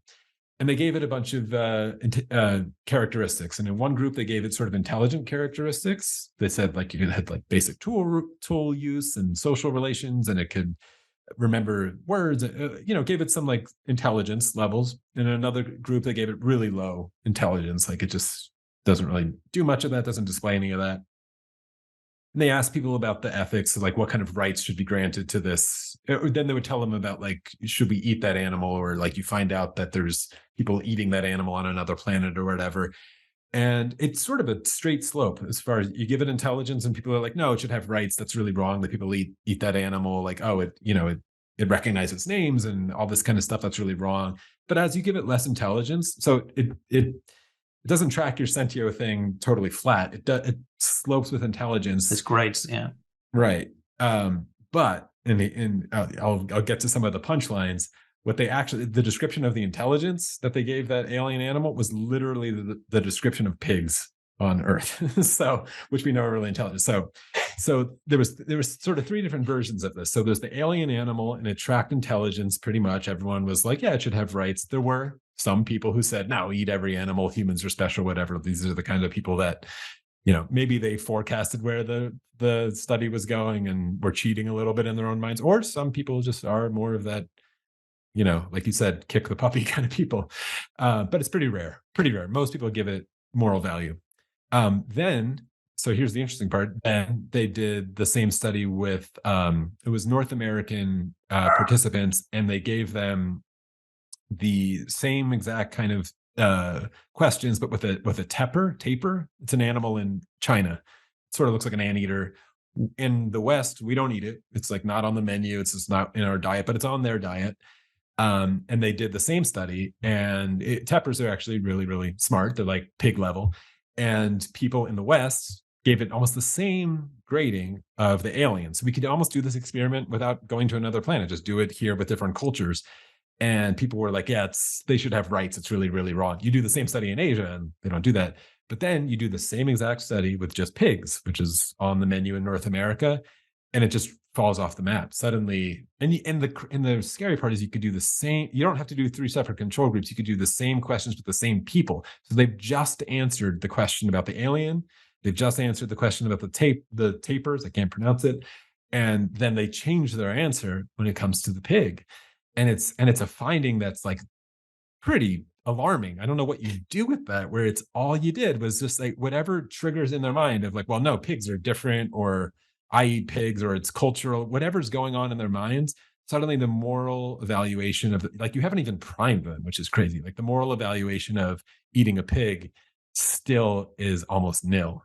And I must have been one of those people, because, the study starts with a story of dog farms in China, which most people in the West are horrified by and can never watch a video of, but we eat pigs. And so, I don't know what that is. And I can't recall my pre-vegan days to tell you exactly what my, like it's not a conscious thought. And that's the creepy part, right? It feels like nothing to just say like, oh no, yeah, we should be able to eat pigs, right? Like it feels like nothing.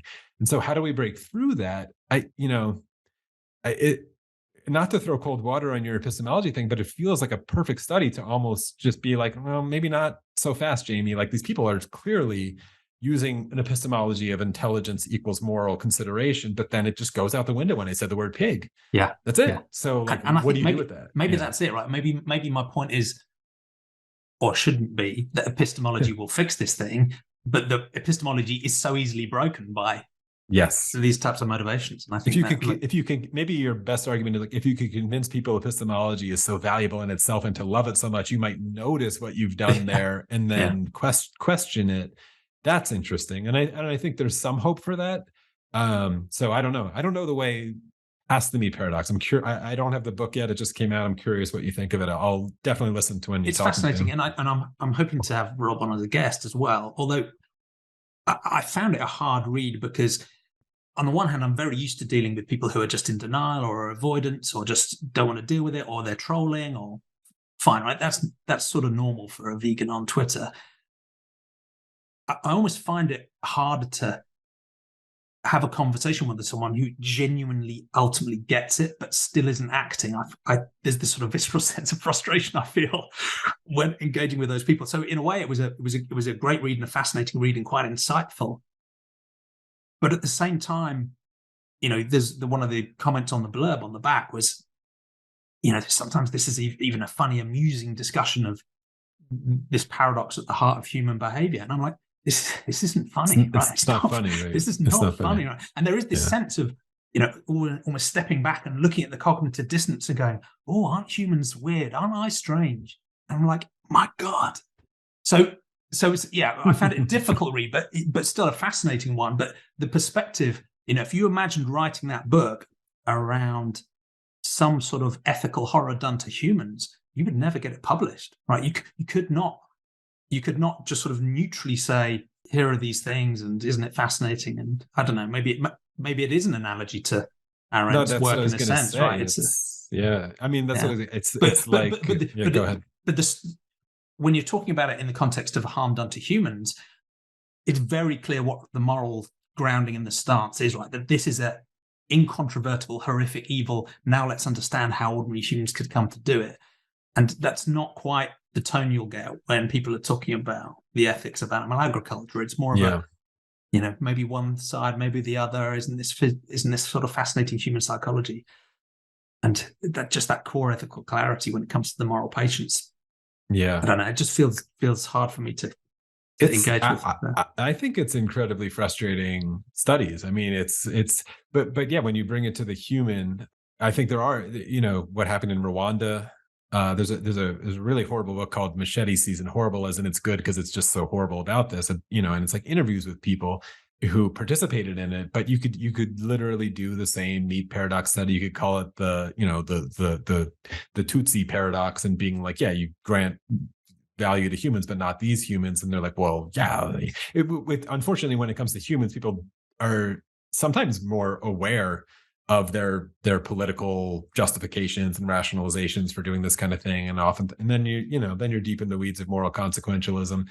Yeah, I mean, I don't know the way out of it, but maybe to just assuage some of your frustration with that it's not funny. I agree, it's not funny. Again, I want to keep focusing it on, like, it's not funny that we have this ability and it's so profound and it's so strong. I'll give you actually a personal example that it's almost like the veganism for me. My dad died 6 years ago, and I tell the story a lot. I did this audio piece about it, and this, I talk about it with friends and everything, and I tell stories about him and my experience of when he died, and all kinds of realizations that happened after he died, which some were positive, some were, just all kinds of different things. And everyone's first reaction always is like, oh wow, I have no idea like how I'm going to handle it when my dad dies, which is almost like I'm it's natural. It sounds like the right thing to respond with, but it's actually, I'm like, no, you don't have to wait till they die. Like, it was actually, I'm telling you, like, it was a missed opportunity that all of these things that realizations and different kinds of shifts I've taken personally, they were all available to me when he was alive. Yeah, that was your point, right? Don't wait. Yeah, don't wait till you fall in love with a vegan, and then you're like, oh, actually veganism is super easy and lovely, like I did, being like, that was all available to me. I didn't do it. And it's not to beat ourselves up on it. Like, yeah, like there's the me paradox. It's maybe different than funny. It's like curious, right? It's really curious that those findings in the lab come out the way they do, and people, all I did was literally change the name to pig and suddenly the answers changed. It's not funny, but it's curious, and it hopefully presents the work for us to do of a challenge where we just have to have sort of the belief that we think that it reveals an opportunity to discover something about ourselves and a better way to live. So again, to the human thing, humans have the capacity to wrestle with the findings of that psychology, whereas a cockroach probably doesn't, right? I don't know what cockroaches eat, but I don't know. You can't even like give the study to them in this. Like they're kind of doing what they're doing, and they're absolutely sentient, and there's pain and there's love and there's all kinds of things happening there.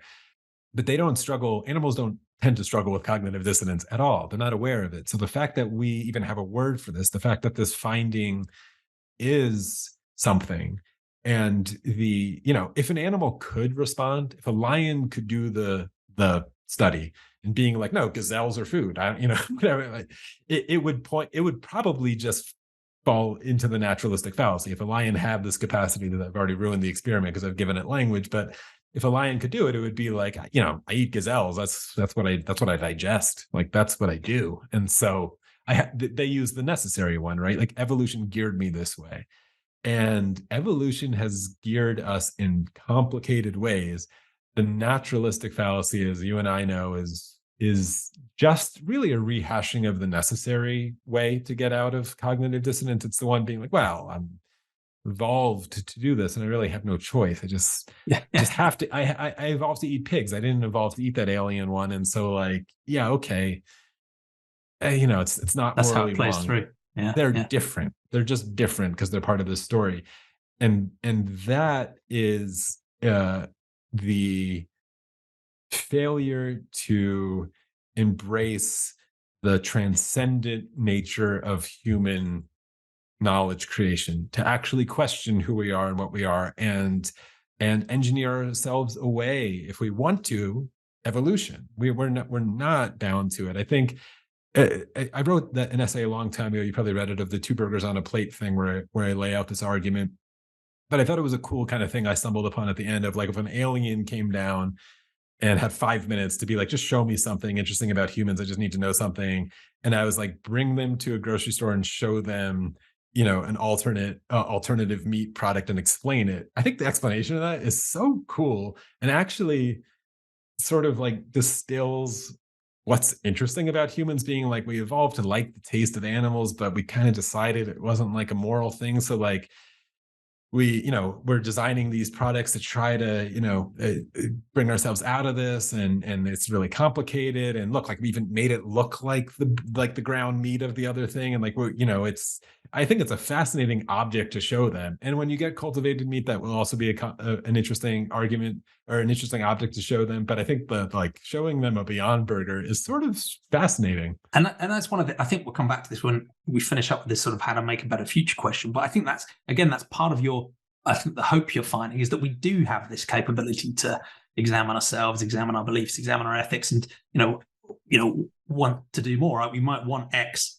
but do we want to want that, is another phrase I think you used in that piece. Yeah. And I think that's where some of this hope comes in. But before we move off the what matters and the who matters question, it's really clear that you start from this sense of a human ability to know things and to explain things, and that's central to you.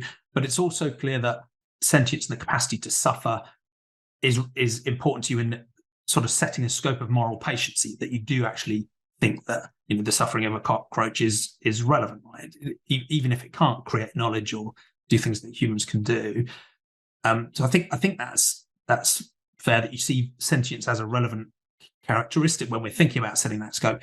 But I did want to come back to the thing you hinted at earlier on, is sentientism is, I've tried to frame it now as, one, it's ethically pluralistic. So you can have a deontological approach, a utilitarian approach, a feminist care ethics approach, a virtue ethics approach, as long as in that system you accord meaningful moral status and consideration to every single sentient being. I think you can then apply all sorts of different ethical systems to that. So I've tried to suggest it's just setting the baseline of moral scope inclusion. It's not telling you whether to be utilitarian or a virtue ethicist or not. The other thing it's neutral on, it's not neutral, but it doesn't tell us, is which entities are sentient. It doesn't say, here's the list and draw the line at bivalves or plants or anything else, or digital mind. It doesn't tell you the answer. But because of the naturalistic commitment, it says, take a naturalistic approach to trying to work that out with humility, right, as you're setting your credences. So that's another thing it's not neutral on, but just says it doesn't tell you. It's not normatively definitional about which entities are sentient or not. But the third thing it's neutral on, and this is somewhat irritating, is it's neutral on philosophy of mind. So it doesn't actually say what sentience or consciousness are in a sort of metaphysical sense. It just says whatever they are and whichever entities have it, it matters. So whether my sentience is just a sort of functional description of what's the firing that's going on in my brain in a purely physicalist sense, or whether the sensations I think are independent of physical reality are purely illusory, or whether actually the consciousness I experience in my brain is a combination of the micro consciousnesses of all the tiny particles that I'm made up of in a panpsychist sense. The fact remains that if I stab a fork in my hand, that hurts and that matters. And morality is my choice to care about that experience and the lives of others that feel the same way. So it's neutral on philosophy of mind. But I find the topic fascinating. So where are you on that sort of philosophy of mind question, given the work you're doing with Annika and... Oh, geez. Yeah. Like I said, she is really exploring the very wild, murky, foggy world of fundamental consciousness theories. And I'm really interested in them. So I'm playing with them at the moment. But no, I'm agnostic on it. I don't have a good definition of consciousness either. I think it's just experience. It's, I don't think we'll get better than the Thomas Nagel, what is it like to be a bat? It's like something to be me.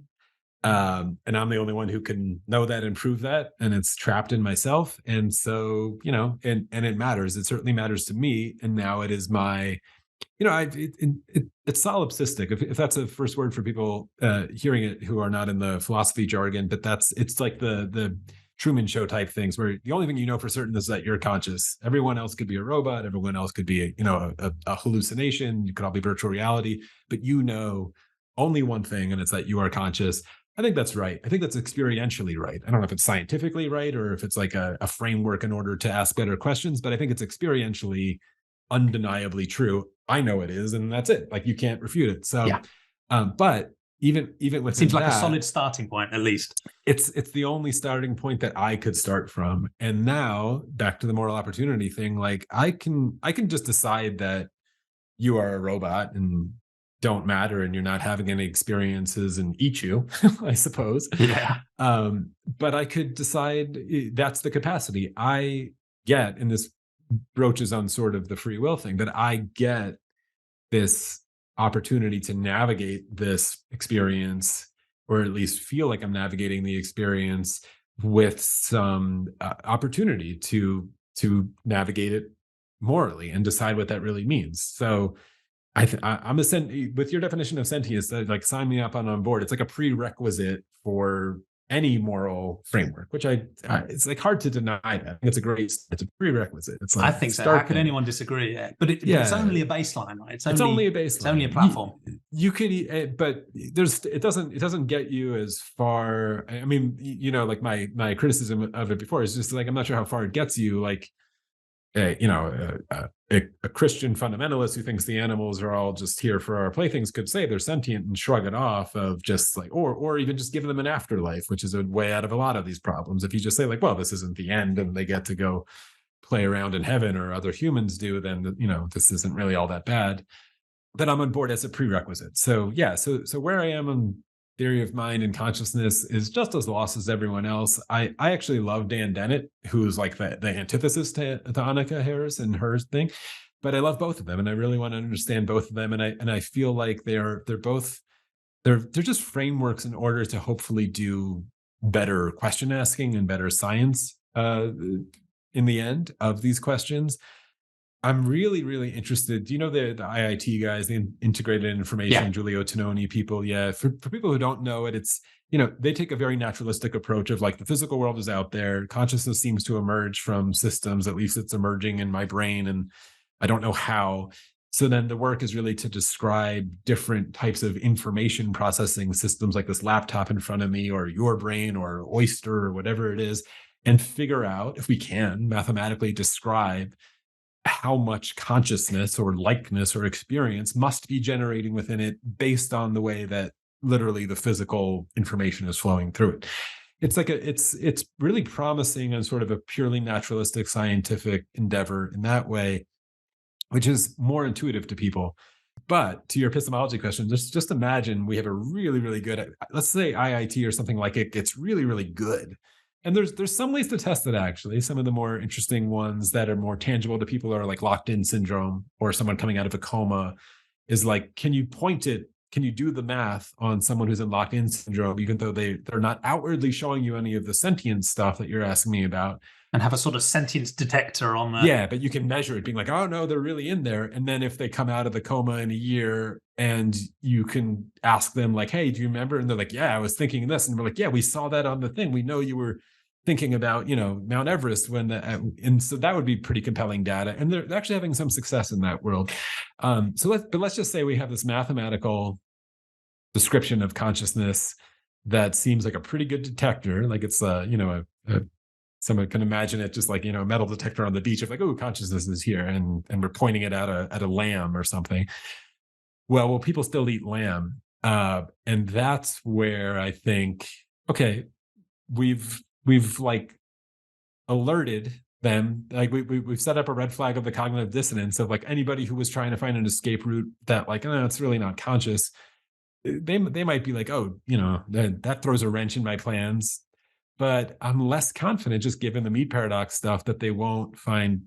People aren't denying that pigs are conscious. Other routes. There are always other routes. There's always other routes. But I think, I know I brought this back to animal ethics things, but the promising stuff is actually, it's interesting that people assign intelligence and moral value. I think it does alert their cognitive dissonance to the fact that they're eating animals that can experience, grief when their mother is killed in the slaughterhouse or whatever, or loss. That stuff I think is somewhat powerful. I always use this farcical example of, I've been talking a lot about the human capacities for transcendence over our evolution and to be moral creatures and to ask these questions.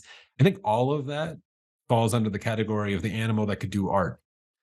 And art in the broadest sense of real artistic expression, like not entertainment or, manipulating our brainwaves for like top 40 music or something, but genuine art, whatever that means to people in any capacity, poetry and music and film and whatever else, is something that only an animal that is having second order desires or questions of like, why do I exist? Or what do I want to want? Or what is love? Or what all these art comes from those questions. And you can almost prove it because we've never seen an animal do art. Yes, I know you can train elephants to like swipe colors around or whatever, but if we were like in the wild without any training, if we came across an animal that was just like sitting under a tree and carving a picture of its face into the tree and staring at it, I think I would bet most people would not want to eat that animal. They might eat the other ones who aren't doing it, but the capacity to do art is something that they wouldn't eat. And this is a bit of a bugaboo because again, like I don't think animals are on the same level as humans because of this. They aren't able to ask these questions. They aren't able to do these surveys. And thus they aren't able to experience cognitive dissonance. I don't think a lion is experiencing the moral questions of eating gazelles and wondering if it should go plant-based. It's not. And it can't. And if it did, I think we would be hesitant to eat that lion as well. We'd be like, oh, it's asking really big questions. That one's one of us, right? But maybe that capacity for art is that next characteristic that would really break through. And I've got another book recommendation for you from a previous guest of mine called Carol Gigliotti, who wrote The Creative Lives of Animals. Fascinating. Interesting. So it may stretch some of you, I'm not sure whether it will convince you that animals do art in that sense, but it may stretch some of your intuitions as well. But I mean, that's what I'm getting to, of like what we are able to show about animals. I think play is a really Yeah, interesting one. that's rich. Yeah.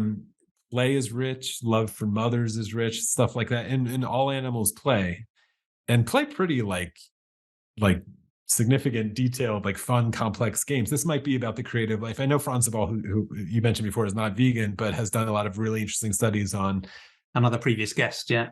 yeah, and like memetics within animal. I mean, that stuff's really, really interesting. Animals, the capacity of animals to have complex inner lives is something that I think is really worth broadcasting, to try to keep, again, reminding people of this cognitive dissonance. Because if there's any hope in the meat paradox studies, it is that people are responding to that.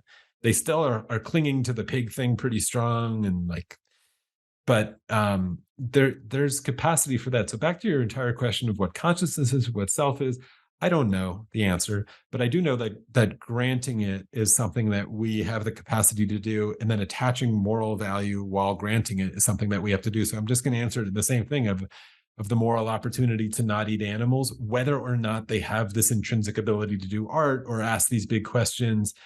It's, I mean, I would say it's something that we ought to do. I think that is a version of the good life for humans that we ought to embrace and ought to do. And I think the problem will be solved for us soon with cultivated meat, and we'll all celebrate it. And maybe, but I don't want podcasts like this to go away. And I don't want animal ethics to go away even after that comes. And that's why I want to, if I can, keep shifting away from consequentialism and adding up suffering of sentientism and things like that. And this is partly why it is interesting, because people who aren't engaged in these topics come across sentientism and they just think it's an animal thing, right? I mean, this is just another vegan thing, right? But the only reason people center that is because that's one area where it clashes so viciously with default humanism. But that's not my framing of it at all. I'm saying we should take naturalistic epistemology because it's the best way of understanding reality, assuming we want to do that independently, just through knowledge, but also because if we want to make the world better, it's useful to understand reality reasonably accurately, and I don't see a better way. And that we should have moral consideration for all sentient, and that's not just non-human animals, that's humans, right, too. So sentientism has direct and clear implications that you ripple through intrahuman ethics. It's not just about animal agriculture and animal farming. And it may set us up for thinking intelligently about digital minds or alien minds, if you want to get into the sci-fi stuff and have a baseline for some of those more futuristic ways of thinking at all. It just so happens that animal agriculture is just such an obvious, egregious clash with the basics. And I think you're right that there's something about this grading of capabilities that will help humans to extend our scope of moral consideration, even if ultimately it's just a sort of how like me are they type measure, which again is a little selfish, but we do that with other humans too, right? And I'll take whatever we can get to pull people along that dimension. But the other thing I'm trying to do with the sentientism idea, because on the one hand, I think you're right, you could say, well, it's sort of unremarkable and difficult to agree with, but is it therefore really that helpful? But I think the moral baseline I'm suggesting we draw recognizes the diversity of those different experiences and potential for creativity and play and even non-human moral agents. But the minimal thing counts too, right? So even if a simple animal can experience basic physical pain and pleasure, but none of the higher order stuff, one, they still matter. And two, that mattering, that moral consideration, that compassion we extend has to, at the very least, mean we wouldn't needlessly cause harm or suffering, which to my mind, outside of sustenance and survival, would essentially bring a complete end to all animal agriculture and exploitation. Whereas there's a different way into this, and I've had this conversation with people who will say, well, I agree with you, Jamie, I'm a sentientist. I grant moral consideration to all sentient beings, but I still eat pigs because I grant so little consideration to them that that my taste, pleasure, and social norms override that. But what's happened there is an interesting, and another one to add to our portfolio of responses, right? One response is you break the epistemology and say pigs can't suffer, or pigs aren't harmed in farms, which again seems odd, but some people will say these things. That's the humane myth. Or you break the ethics and say, well, I just don't care about them because they're not humans and we should be anthropocentric. But there's a third approach, which often is almost more insidious, where people will actually break the very definitions of words like compassion and moral consideration and humane and use them in a completely radically different way. Because if I was to say to you, I'm going to constrain you and feed you and take your children away and then kill you because I like the taste of your flesh, but I'm doing it in a humane way. I have compassion for you. I'm treating you with kindness and care, and I have moral consideration for you, but just not very much. You probably challenge my use of those words based on what it says in the dictionary. Right? So there's something else going on there, which is another thing to add to this portfolio of responses. And I think drawing that clear baseline and making the implication clear, make sure we take words like compassion and moral standing and moral status seriously, and we don't just let them erode into nothing.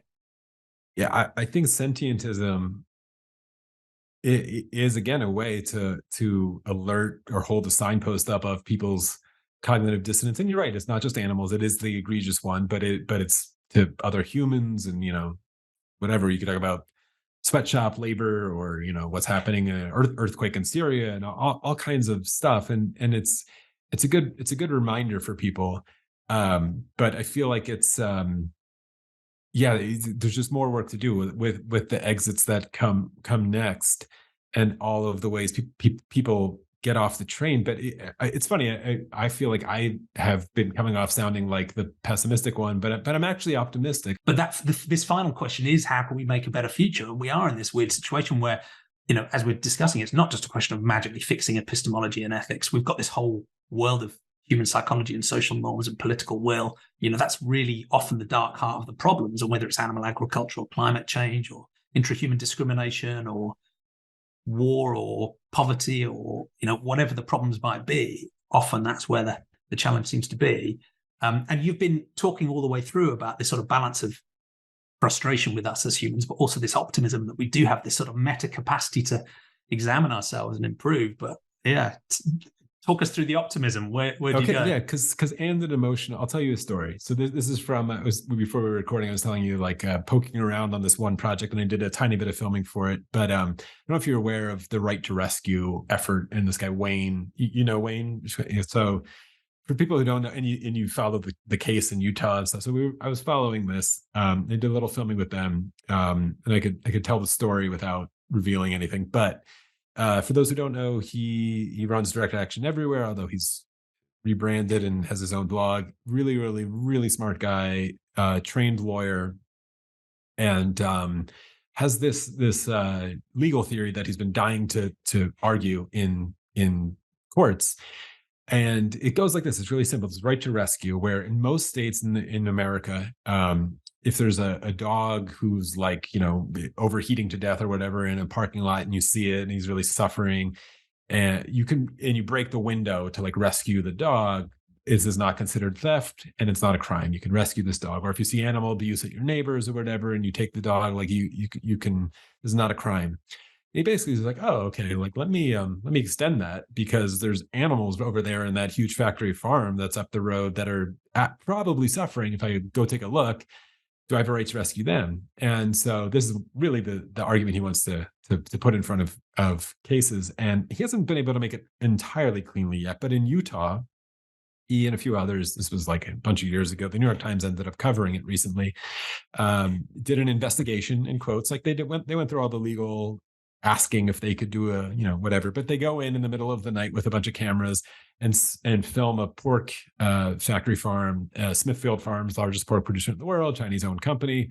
They're all over America now, all over the world, but in Utah, and filmed, and everyone could go watch the video, and it's as horrible and awful as you would expect in a factory farm. But as usual, what they always do is they find a couple animals who are in major distress, and they found two piglets who were not going to make it, trash. They also filmed, dumpsters full of pigs, newborn pigs who just weren't going to make it. And it's just trash to these companies. But they take the two pigs during that investigation and take them to an animal sanctuary and try to revive them from their near death states. And they do. Their names are Lily and Lizzie. I can't reveal exactly where they are, but I ended up filming with them. They are now full grown big hogs, which is cool.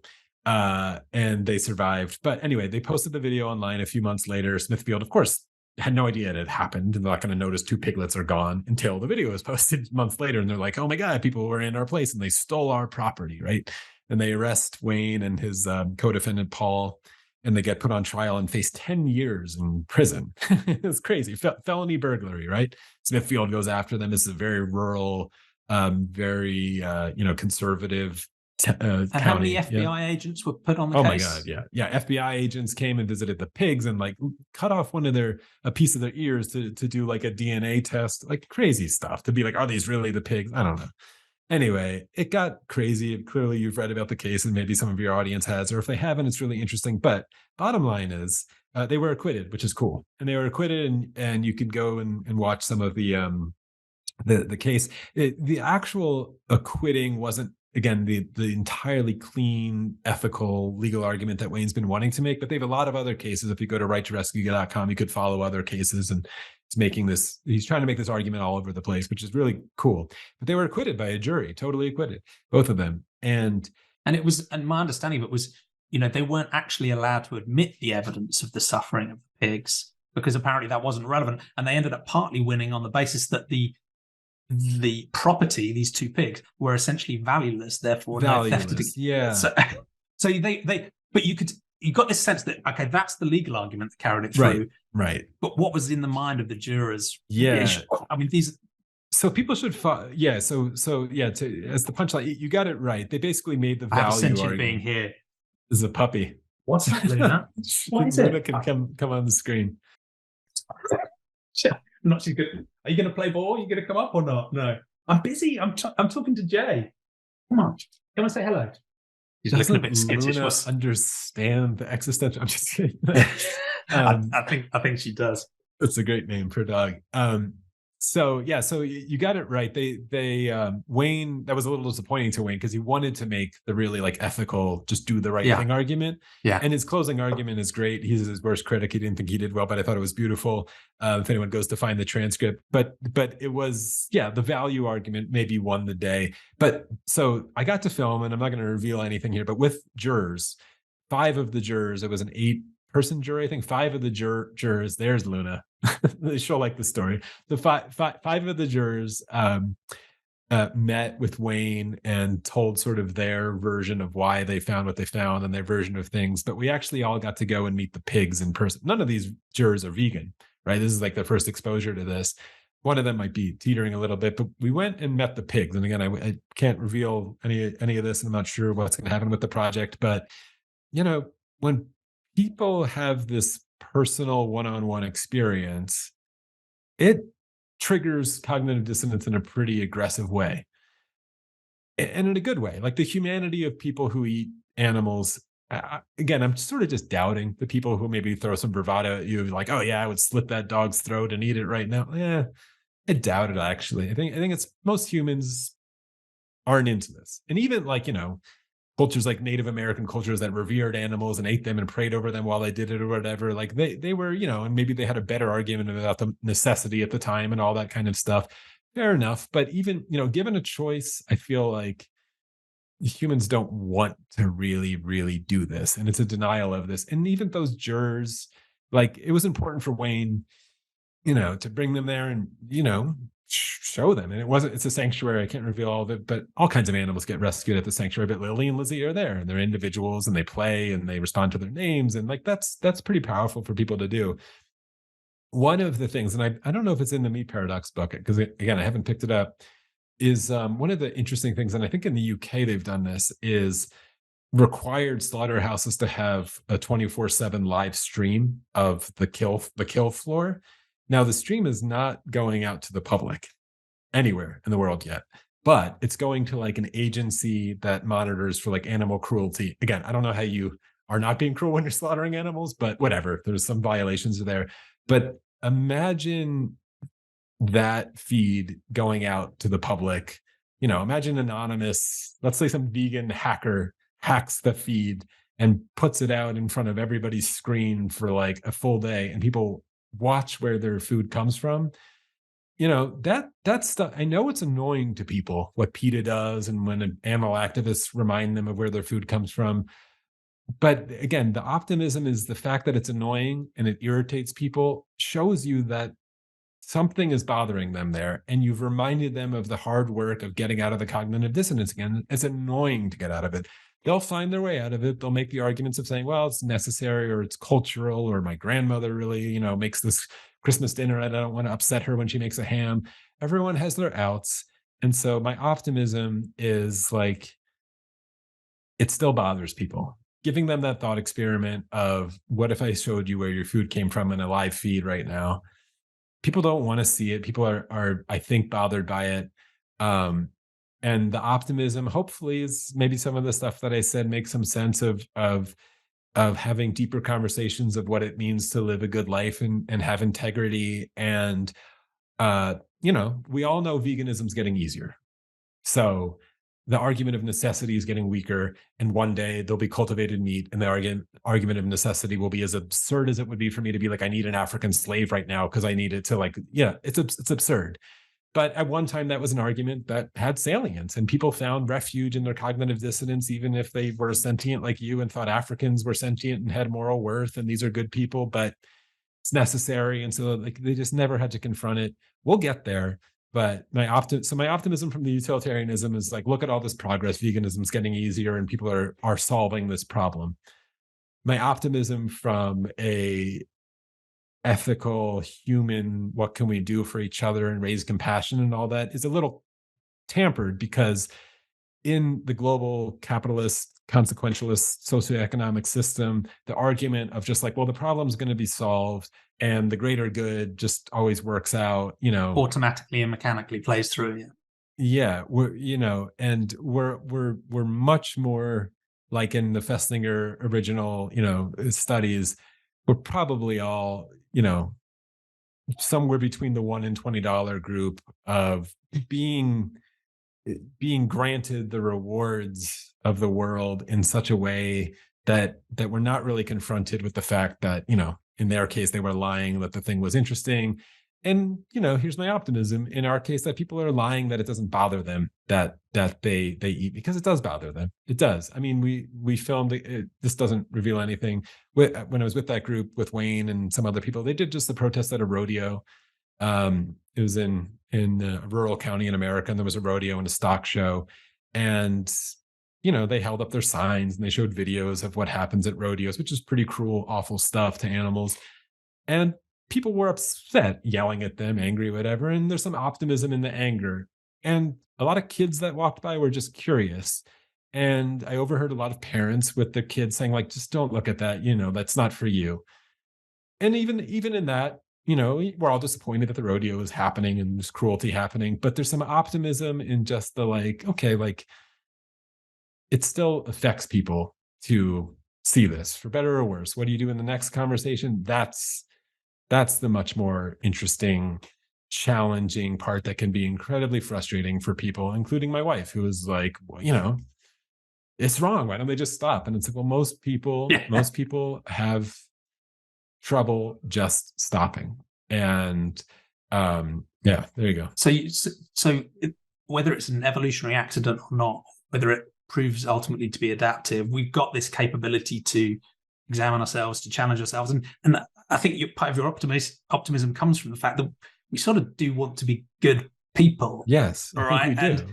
And I mean, we love to rationalize, but we still want to be good people, and there's hope there. And I was partly going to ask you that question that you hinted at of, does this play through the challenges we're facing in terms of intrahuman ethics too, where quite often the rodeo example is a classic one, as is animal agriculture in general, because one of the challenges is when you butt up against tradition and culture, but we see that across all of intrahuman ethics as well, where there can be groups who think they have logic and facts and compassion on their side, bumping up against people with very different cultural and traditional ways of thinking. And but my sense is that you're maybe a little bit more optimistic about where we might get to on the sort of intraspecies ethics than we are about the intrahuman, or is that? It's an interesting question. It's why I like your Sentientism thing, because it swallows all of it up and puts it on the same field. And I think a reevaluation of ourselves and our capacity for compassion towards animals would naturally go towards other humans as well. Yeah, I mean, the strong, the most aggressive and scariest out of the cognitive dissonance of treating other humans as if they have value is religion and politics. And so those are bigger hills to climb. And when it comes to animals, there's some religion and politics, but it's more culture and taste and habit and all kinds of other things that maybe are a little bit easier mountains to climb. So yeah, no, we're up against it. We're definitely up against like a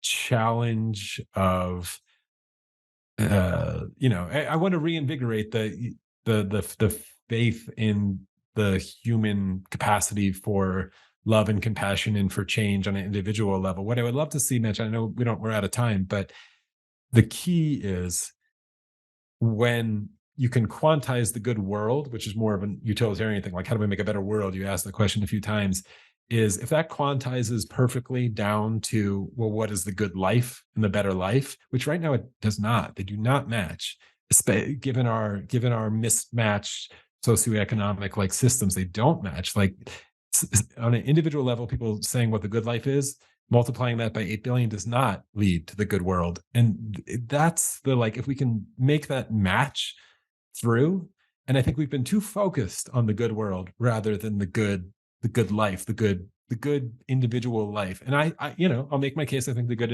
individual life treats animals not as food, and I can make my argument, and I think people can experientially feel it and they can agree with it intellectually.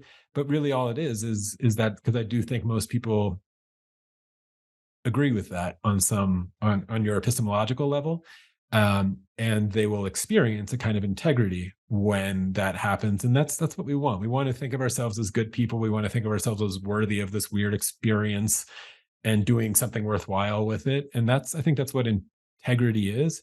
And I wonder if, and I really do like that idea that there's this sort of theoretical, completely impersonal, purist sort of God's eye view of making the world a better place.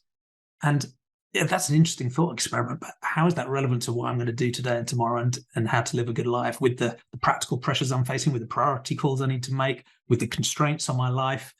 And unless we can resolve both of those things or draw the link between them, we're kidding ourselves, I guess, right? We're off in some cloud cuckoo theoretical land that just never engages with the humans we're talking to and with.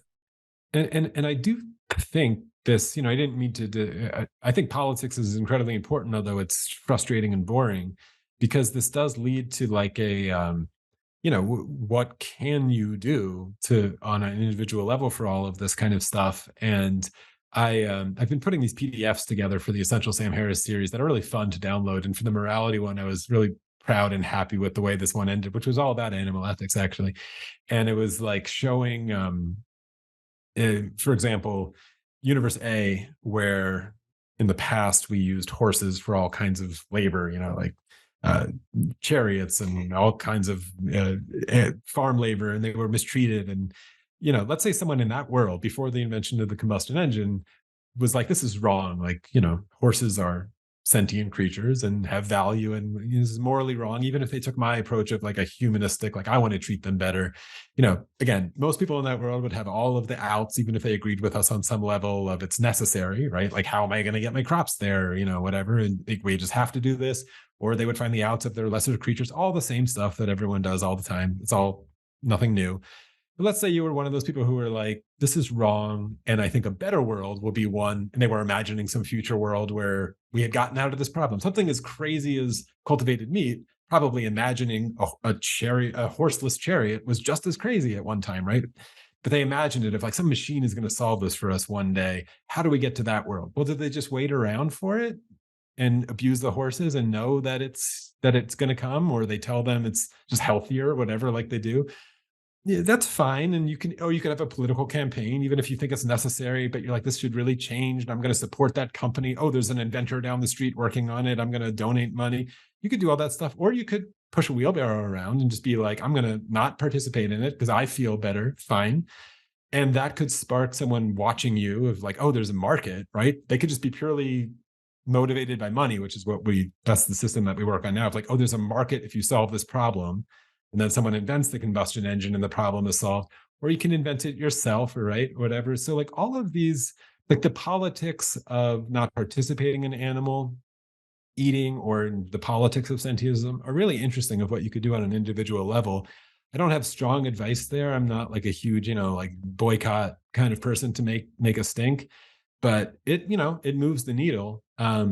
So I don't discount it, of sort of like on an individual level, if you're frustrated with the state of things and you are convinced at all by my virtue ethics, or even Jamie's sort of like utilitarian, like make the world, if there's some midpoint, we all want the same thing. We all want to get to the same place. So how do we get there?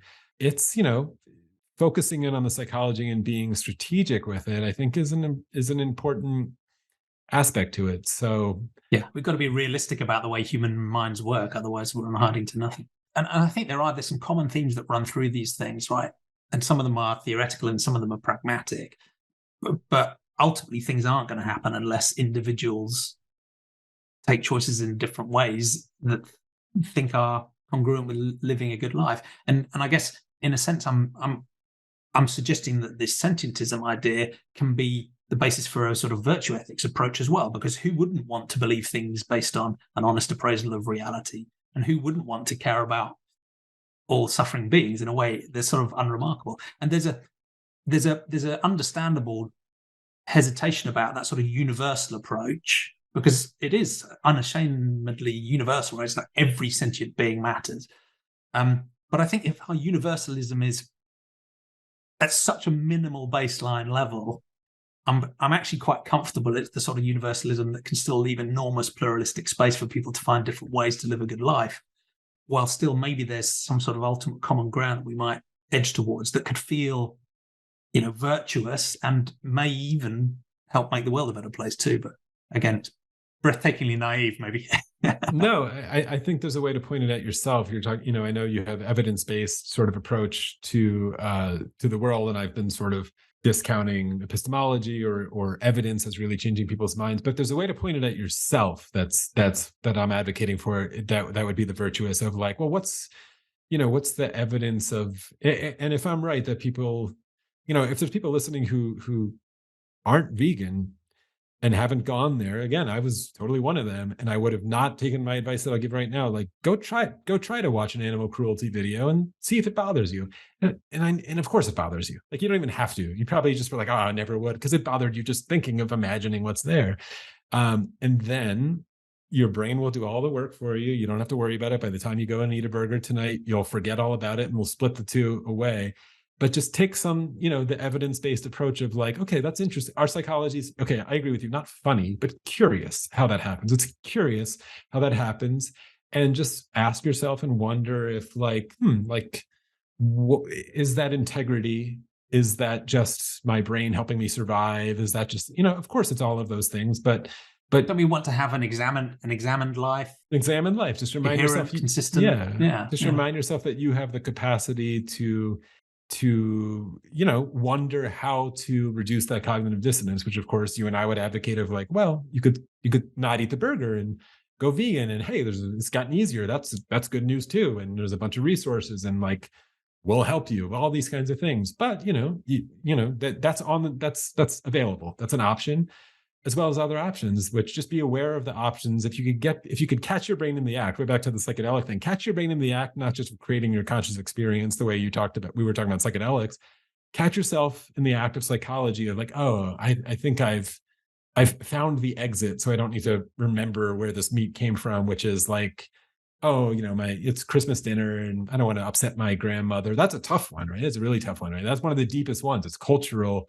You're talking on sort of religions, even in families, cultural, and the way meat comes, or you're like, social I don't want to be weird. Loyalty. Yeah, I don't want to be weird at the table. I don't want to like upset the waiter. Like, I just be aware of it, and don't beat yourself up over it that you've taken that exit again. But too many times taking the exit, like, the tires are going to wear out, and it does.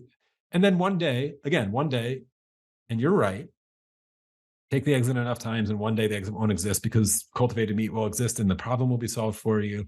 all good, like, cool, we're out of it. I don't have to deal with the conflict of the necessary of African slavery to like make my life work. That one was solved. I didn't, but we're all born on the road. We all started. Virtue ethics is nice because we all start at zero, even though the world is different and the challenges are all different, right? Like the utilitarian, the world has gotten better. Steven Pinker is right. Slavery doesn't exist anymore, right? I don't have to face that one. So we all start at zero and we all face the opportunities that come along in our way.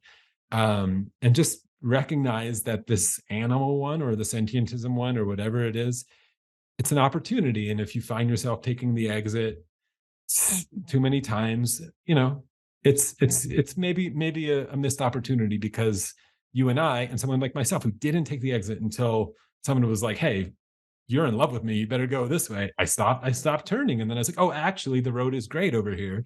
I could tell you that all day, that veganism is wonderful and the food's great and blah, blah, blah, blah, blah.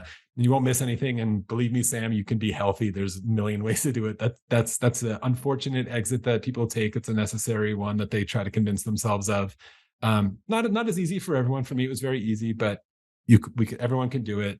And that's like my pitch of like, just I like it. Turn that in on yourself. Yeah.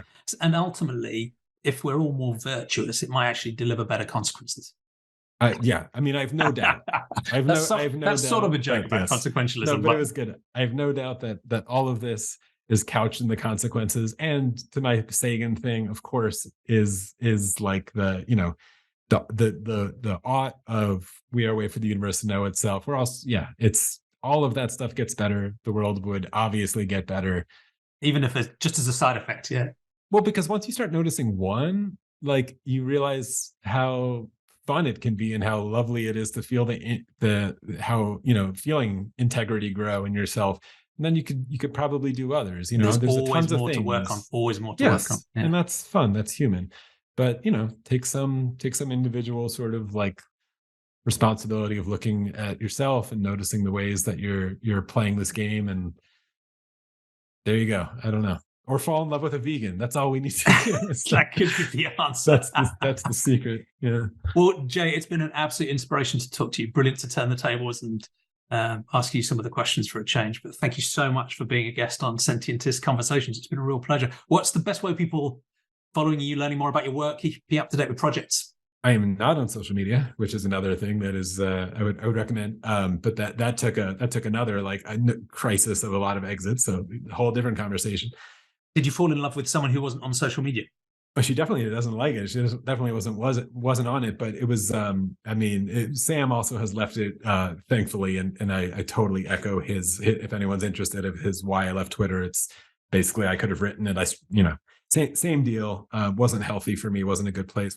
I have a website, whatjthinks.com, that has all of my writing, which I haven't been doing as much as lately because I am writing like crazy for Sam. So you could follow also. The Essential Sam Harris, which is a series that's about halfway through at the time of this recording.